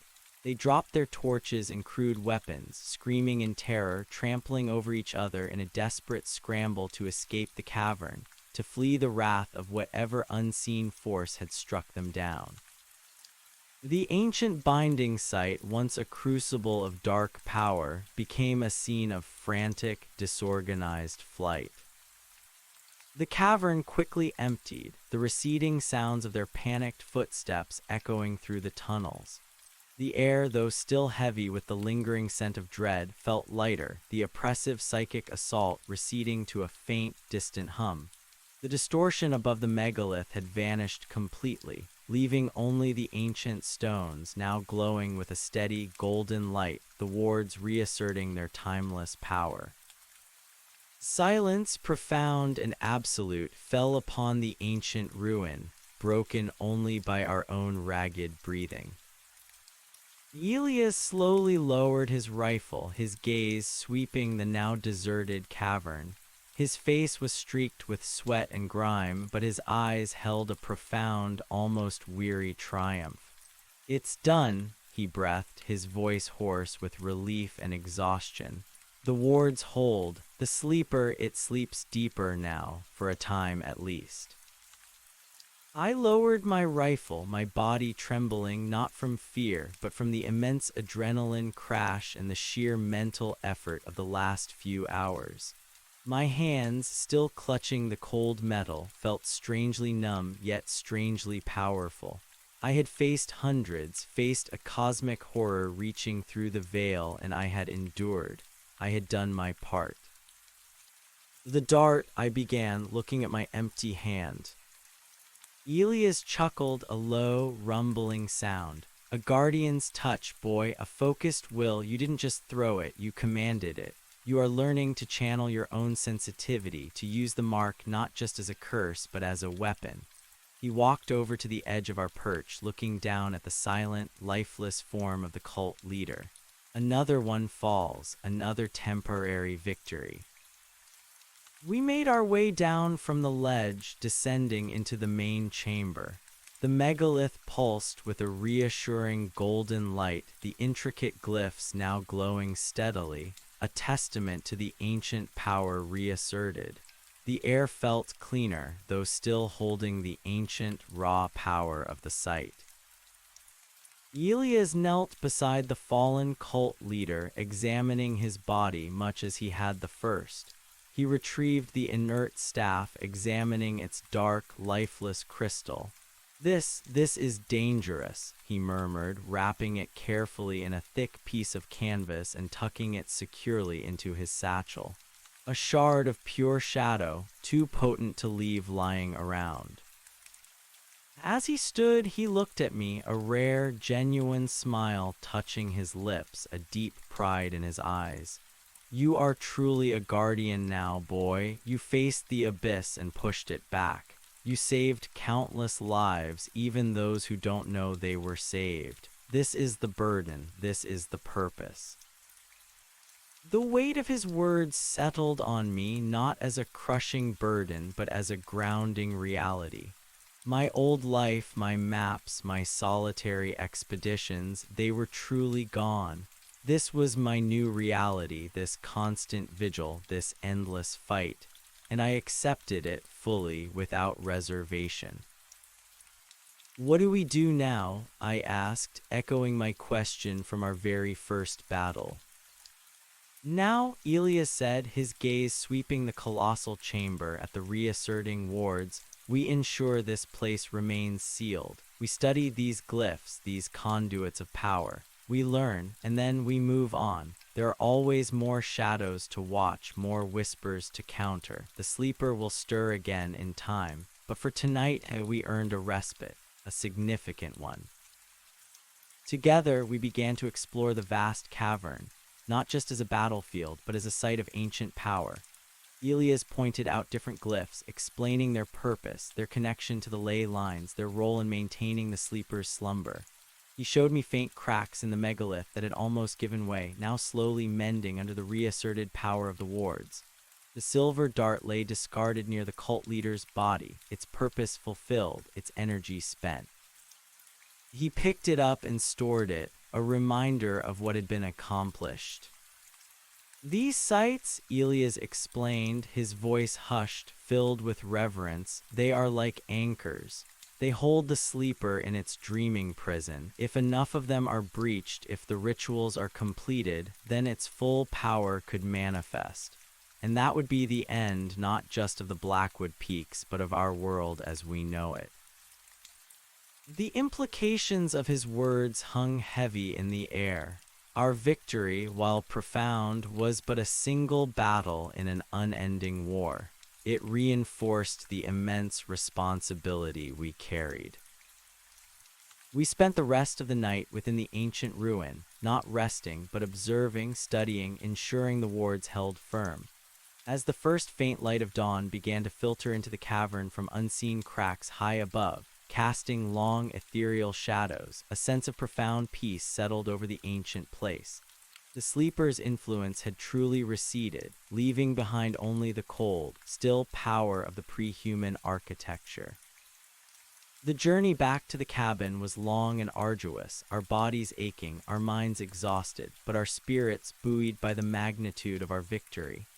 We moved in silence, each of us processing the raw power we had witnessed, the immense danger we had faced, and the lives we had saved. The sun, as it rose higher, seemed to shine with a renewed brilliance, its warmth a welcome contrast to the chilling darkness we had fought against. Back at the cabin, Elias immediately went about studying the staff.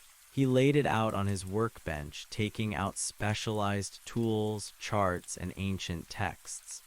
The dark, lifeless crystal at its tip now seemed like an ordinary, though unusually dark, piece of rock, but Elias knew its true nature. "It's dormant now," he explained, examining it closely under the cabin's dim light. "But the sleeper's essence still lingers within. It's a fragment of its being, a part of its dream. It must be neutralized, contained permanently." He spent the next few days in deep contemplation, poring over his journals and ancient books, muttering to himself in the guttural language of the sleeper, a language he understood enough to study its weaknesses. I assisted where I could, helping him translate obscure passages, prepare the specific herbs and minerals he required, and stand guard during his more intense work. His process was methodical, almost ritualistic. He cleansed the staff with purifying herbs and spring water, then meticulously carved new, intricate glyphs into its surface, spiraling patterns that seemed to bind and contain. He used finely ground silver and other rare minerals, mixing them into a paste that he painstakingly applied to the crystal, coating it in a shimmering, protective layer. The entire process took 3 days, during which time Elias barely slept, driven by an unwavering focus. Finally, he held up the staff. It was no longer a grotesque, malevolent object, but a relic of dark power, bound and contained. The crystal, once pulsing with shadow, was now encased in a dull, silvery sheen, its essence neutralized. "There," Elias said, a profound weariness in his voice, but also a deep satisfaction. "Another tool of the sleeper rendered inert. It will never be used against the wards again."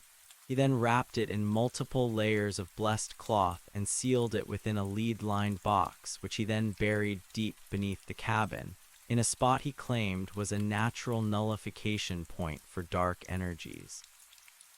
With that done, a new phase of my training began. Elias started to share deeper knowledge, delving into the very nature of the sleeper, its origins, and its connection to the cosmos.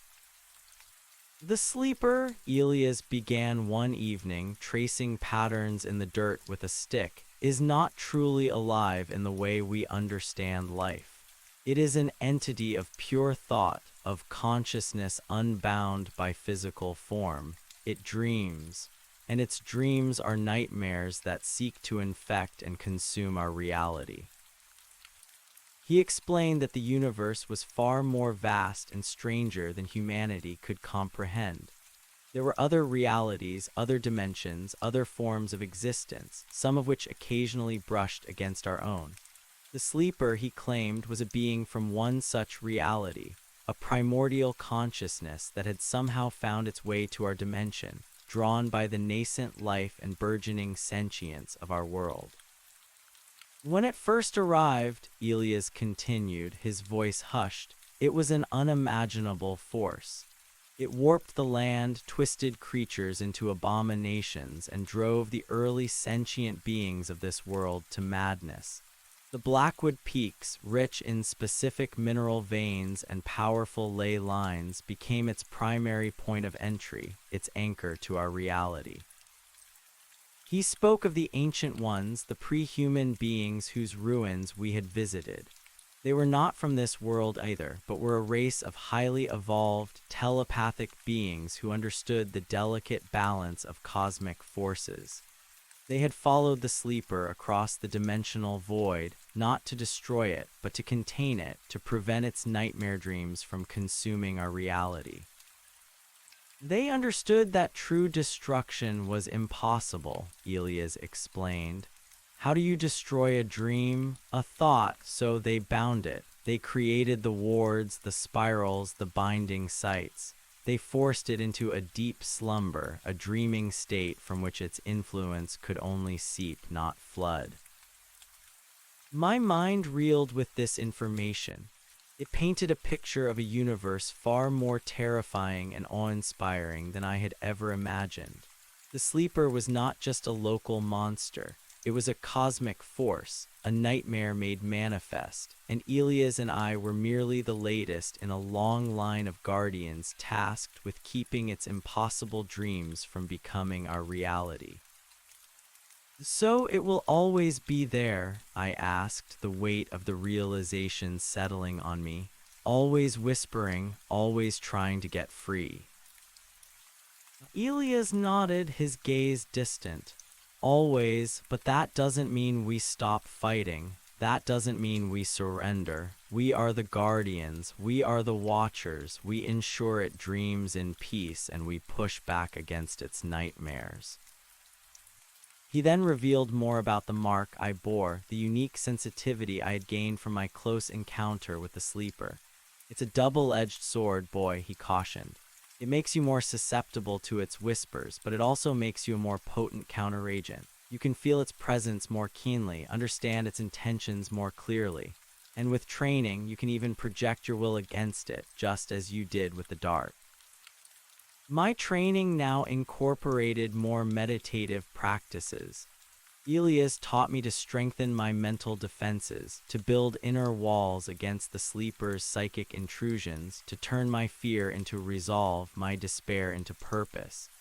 He had me focus on the spiral not just as a symbol, but as a mental construct, a vortex that absorbed and diffused negative energy. He showed me how to use the river stone not just as a grounding charm, but as a focal point for channeling my own innate will. Days turned into weeks, weeks into months. Autumn faded into a harsh winter, the Blackwood Peaks transforming into a stark white landscape. The snow, deep and treacherous, made travel difficult, but it also seemed to quiet the sleeper's influence, as if the cold itself held a dampening effect. We still scouted, still watched, tracking the movements of scattered cultists, disrupting minor rituals, but the major confrontations were less frequent. During this time, I grew physically stronger, my body hardened by the harsh conditions and rigorous training. My injured ankle had long since healed, leaving only a faint scar. I learned to move through the snow-laden forest with the same stealth and agility I had developed in the warmer months, my senses constantly alert, my rifle a natural extension of my arm. My knowledge of the Blackwood Peaks expanded, not just of its physical terrain, but of its hidden spiritual landscape, its ley lines, its ancient secrets. One cold, windswept evening, as the snow swirled outside the cabin, Elias pulled out another ancient map, different from the topographical charts. This one was a cosmic map, charting not just stars, but dimensions, flows of energy, and nexus points. His finger traced a path to a point far beyond the Blackwood Peaks, a location marked with a peculiar, shimmering glyph. There are other guardians, Elias said, his voice low, spread across the world at other binding sites, at other points where the veil is thin. We are not alone in this fight, boy, but communication is difficult, dangerous. The sleeper's influence spans beyond just these peaks. He revealed that his family, the lineage of guardians, had occasionally encountered others. Sometimes they were others whose families were also part of ancient lineages. Other times they were individuals who, like me, had been touched by the sleeper, but instead of succumbing had found a way to resist, to fight back. He spoke of a loose network, a silent brotherhood and sisterhood of watchers who stood between humanity and the encroaching darkness. There's one, a woman, Elias said, his gaze distant, almost wistful. A powerful psychic, she operates far to the west near an ancient Mayan ruin. Her lineage has guarded one of the primary binding sites there for centuries. She has a unique ability to communicate across distances to bridge the psychic void, but it drains her, and it draws the sleeper's attention. He then unveiled his true concern. The sleeper, it's stirring in new ways. The cultists we've fought, the rituals they performed, they are more numerous, more desperate than I've seen in decades. It's almost as if it's trying a new approach, a coordinated effort. My mind raced. You think it's trying to breach all the binding sites at once, or somehow combine their power? Elias nodded grimly. That is my fear. If it can find a way to link the sites, to amplify the breach in one through the strain on another, the consequences would be unimaginable. It could shatter the global wards, unleash its full power across the entire world. This was it. The scope of our fight was expanding beyond the Blackwood Peaks. Elias, sensing the shift, knew we needed more. I need to make contact with her, Elias said, his eyes filled with a new, urgent resolve. The Mayan guardian, we need to know what she's seeing, what her visions tell her. But the journey, it's too long for me now. The mountains have taken their toll, and the sleeper watches me, knows my patterns. He looked at me, a profound gravity in his gaze. Boy, you are young, you are strong, you are touched by the sleeper, and yet you resist it. You have learned, you have fought, you have earned your place. You are the only one who can do this. My heart pounded, but not with fear, with a surge of purpose. This was a mission, a true mission, beyond the confines of Theud, a quest for knowledge, for alliance, for survival on a global scale. I'll go, I said, my voice firm, unwavering. Tell me where, tell me what I need to do. Elias smiled, a rare, genuine smile that reached his eyes. I knew you would. You are the future of this fight, boy, the next link in the chain. He spent the next few days preparing me, not for a fight, but for a journey across a world far more dangerous than I had ever known. He gave me detailed maps, coded messages to deliver to the Mayan guardian, and specific instructions on how to avoid the sleeper's influence in unfamiliar territories.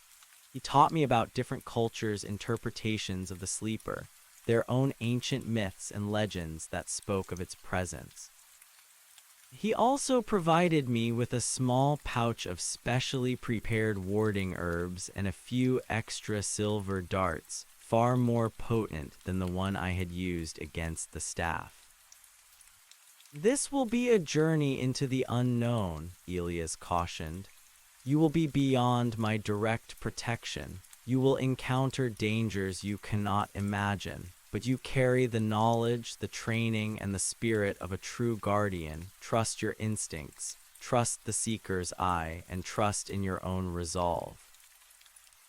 As the preparations drew to a close, a sense of quiet solemnity settled between us. This was a parting, potentially a permanent one. Elias was old, his battles numerous. His task was to guard the Blackwood Peaks, to keep the immediate threat at bay. Mine was to venture forth to seek out allies to understand the broader war. "There's one more thing," Elias said on the eve of my departure. He led me to a hidden compartment beneath the cabin's floorboards, retrieving an ancient leather-bound journal. It was larger than his own, its cover worn smooth by centuries of handling.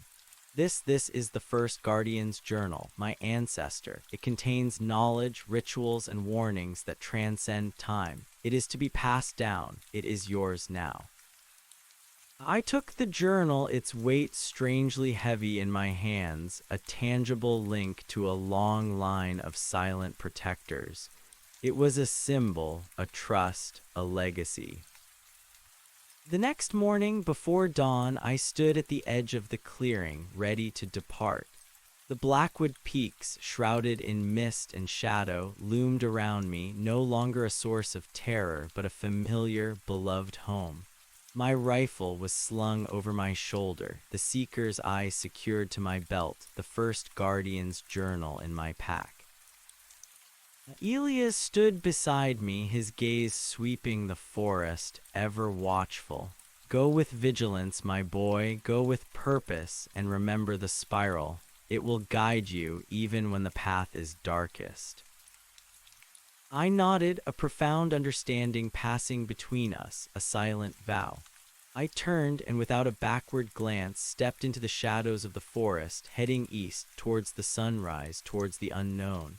My journey, which had started with a map and a waterfall, was now taking me across the world, a messenger in a war against cosmic horror, a new guardian seeking an alliance in the endless night.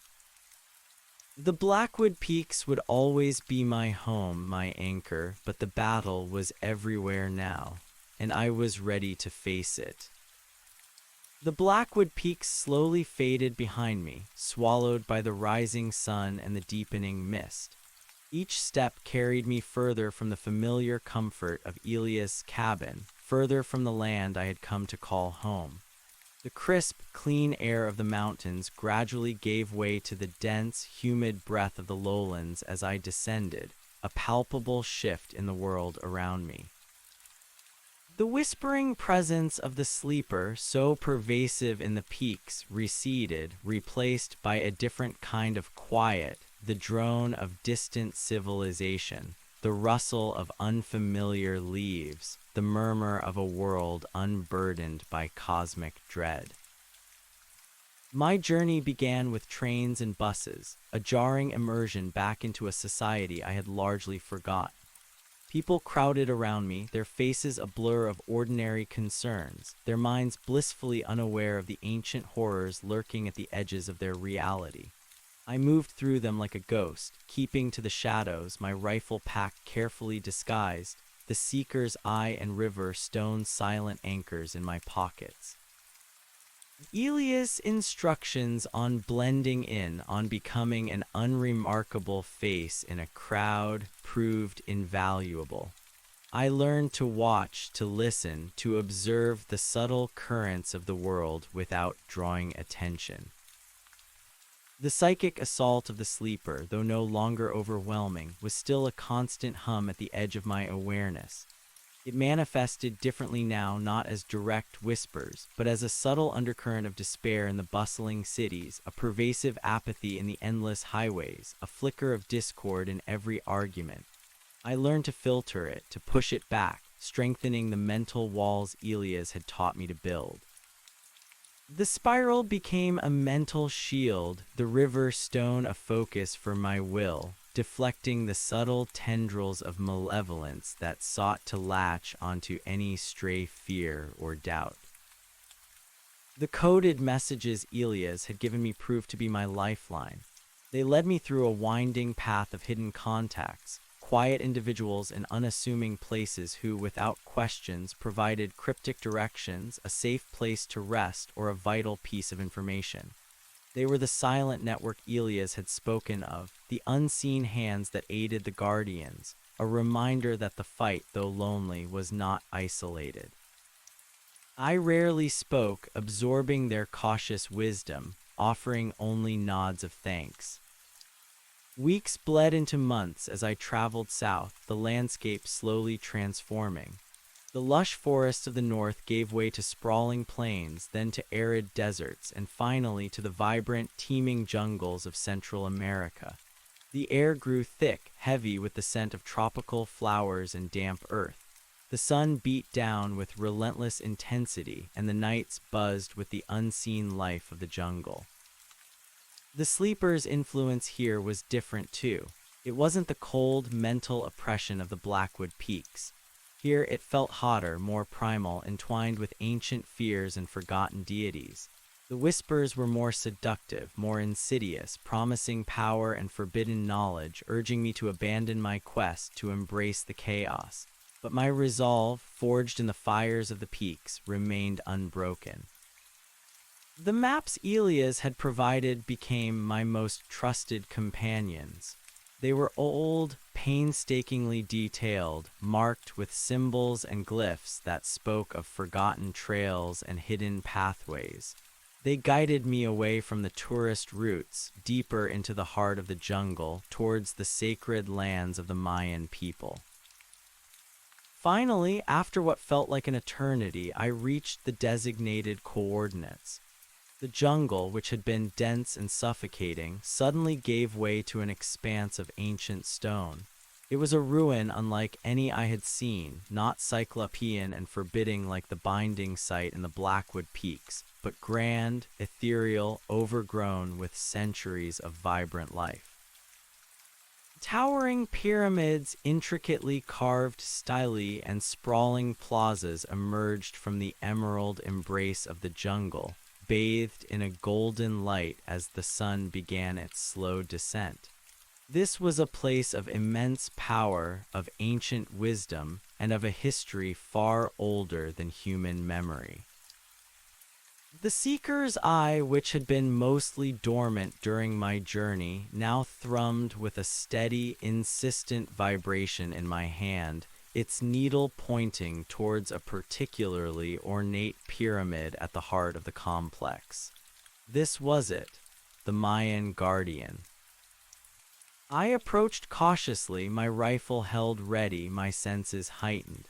The air here was charged, not with malevolence, but with a different kind of energy, a vibrant, almost living force that hummed beneath the ancient stones.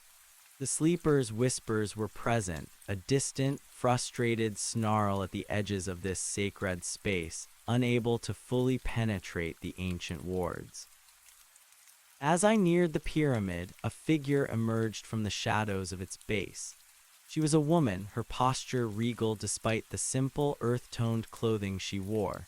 Her skin was the color of rich earth, her dark hair long and braided, her eyes like polished obsidian, ancient and wise.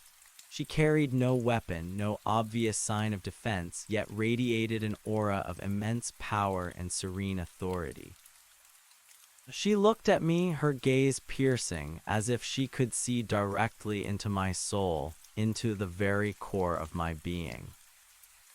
"You carry the mark," she said, her voice a low, melodic hum, speaking perfect English without a trace of an accent.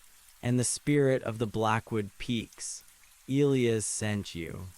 It was not a question, but a statement of undeniable fact. I lowered my rifle, sensing no threat, only an immense, unwavering presence. "Yes," I replied, my voice hoarse from disuse. "I am the new guardian. He sent me to seek your counsel. He fears a new, coordinated attack from the sleeper." She nodded slowly, her gaze never leaving mine. "Come, the sun sets soon and the veil thins. We have much to discuss." She led me into a hidden chamber within the pyramid, a place of cool stone and flickering torchlight. The walls were covered in intricate glyphs and vibrant murals, depicting cosmic events, celestial beings, and the cyclical struggles between light and shadow. In the center of the chamber, a large, polished obsidian disc pulsed with a faint inner light. "This is a focal point," she explained, gesturing to the disc. a gateway for the mind where the past, present, and future converge. It is here that I commune, that I perceive the currents of the sleeper's dreams. We sat opposite each other, and she began to speak, her voice weaving a narrative that stretched across millennia. Her name, she revealed, was Ixchel, and her lineage had guarded this Mayan binding site for countless generations. She confirmed Elia's fears, her words echoing his own grave concerns. The sleeper is indeed stirring in new ways, Ixchel began, her eyes distant, as if perceiving visions beyond the stone walls. It is not trying to breach a single site, but to create a cascade. It seeks to overload the ley lines, the veins of power that connect all the binding sites. One fails, and it triggers a domino effect, weakening all others until the global wards shatter. My blood ran cold. The scale of the sleeper's ambition was far greater, far more terrifying than even Elias had imagined. How, I asked, my voice barely a whisper, how can it do this? It has found new conduits, she explained, her voice grave. Not just the cultists, but the very fabric of human discord. Fear, hatred, despair, these are its new weapons. It amplifies them, whispers through them, creating a worldwide psychic hum that drains the wards, making them vulnerable. It is a slow, insidious siege, not a direct assault. She spoke of the subtle shifts in global consciousness, the rising tides of anger and division that humanity was experiencing, unaware that they were being subtly manipulated, exploited by a cosmic entity.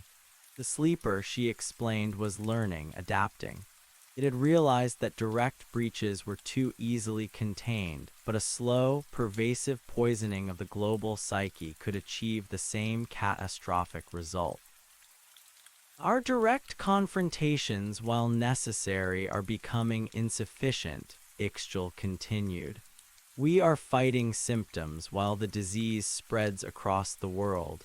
The sleeper feeds on the collective fear, the growing chaos.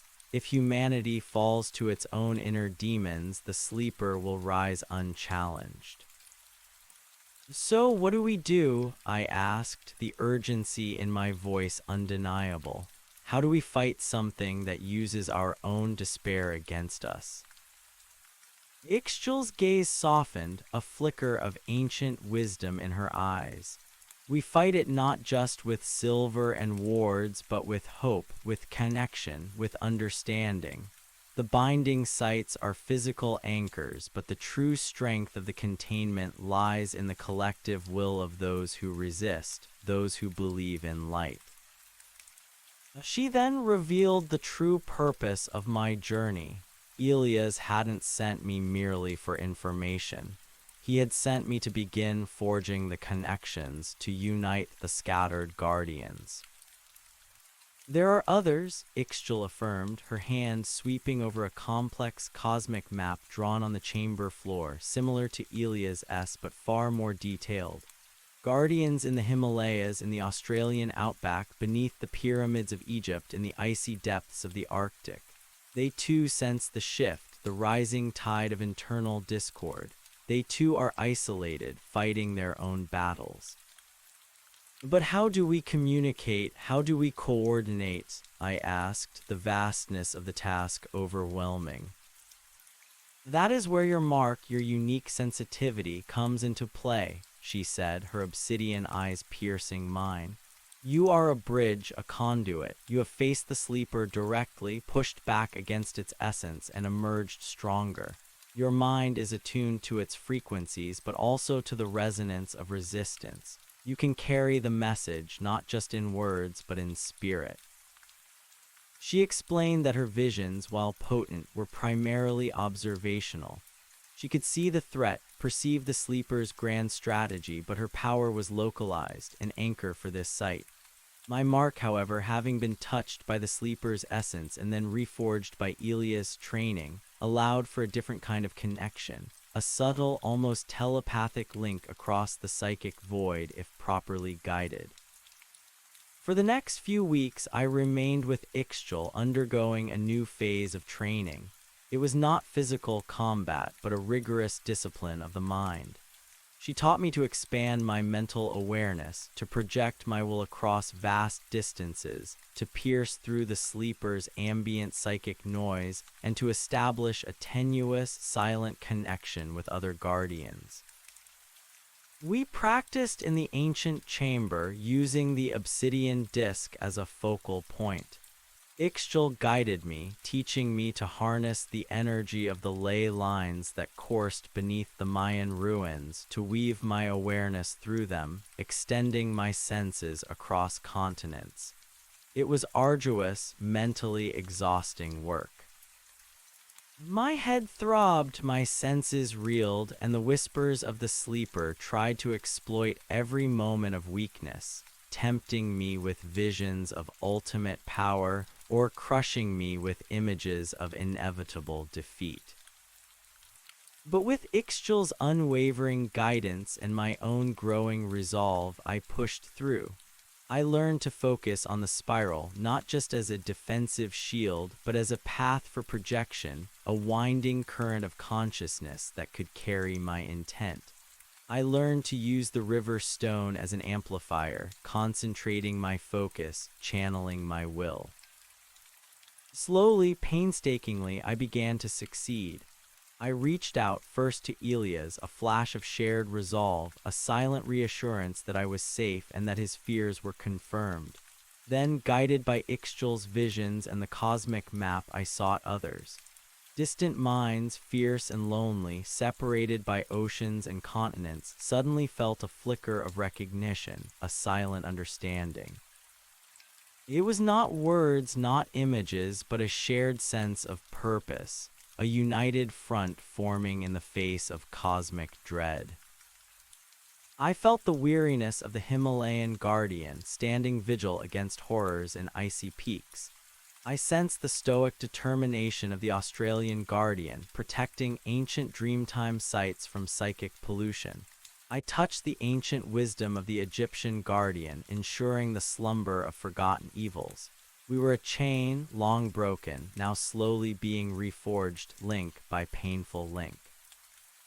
One evening, as the full moon cast an ethereal glow over the Mayan ruins, Ixchel looked at me, her eyes filled with a quiet satisfaction. "The connections are made," she said. "The network is rekindled. The guardians are aware. Your journey has awakened something ancient and vital." "But what do we do now?" I asked, the urgency still present. "Knowing isn't enough. We need a strategy. We need to fight back against this global psychic assault." Ixchel smiled, a rare, gentle expression. "You are right. Knowing is only the beginning. The sleeper's strength comes from division, from the amplification of fear. Our strength must come from unity, from the projection of hope and shared purpose."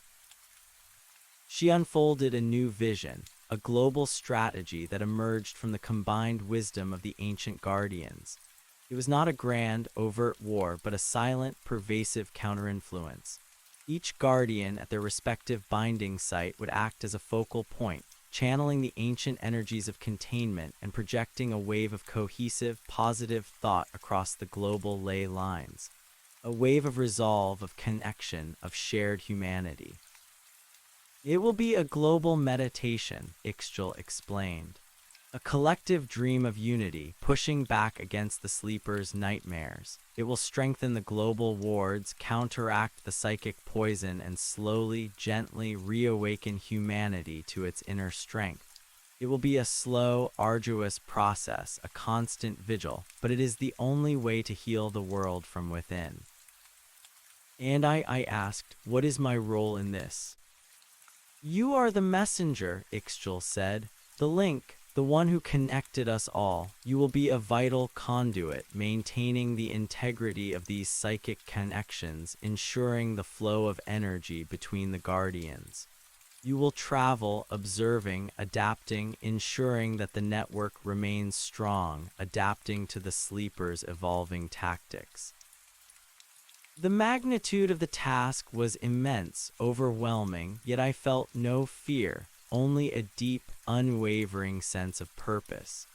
My journey, which had started with a map and a waterfall, had led me here, to this ancient pyramid, to this incredible, terrifying revelation. My solitary existence had transformed into a global responsibility. The next morning, as the sun rose, casting long shadows across the ancient ruins, I prepared to depart once more. My pack was lighter, but my spirit was heavier, imbued with the weight of a world's fate. I embraced Ixchel, a silent farewell and a vow of continued vigil. "Go with vigilance, guardian," she whispered, her obsidian eyes holding a deep, timeless wisdom.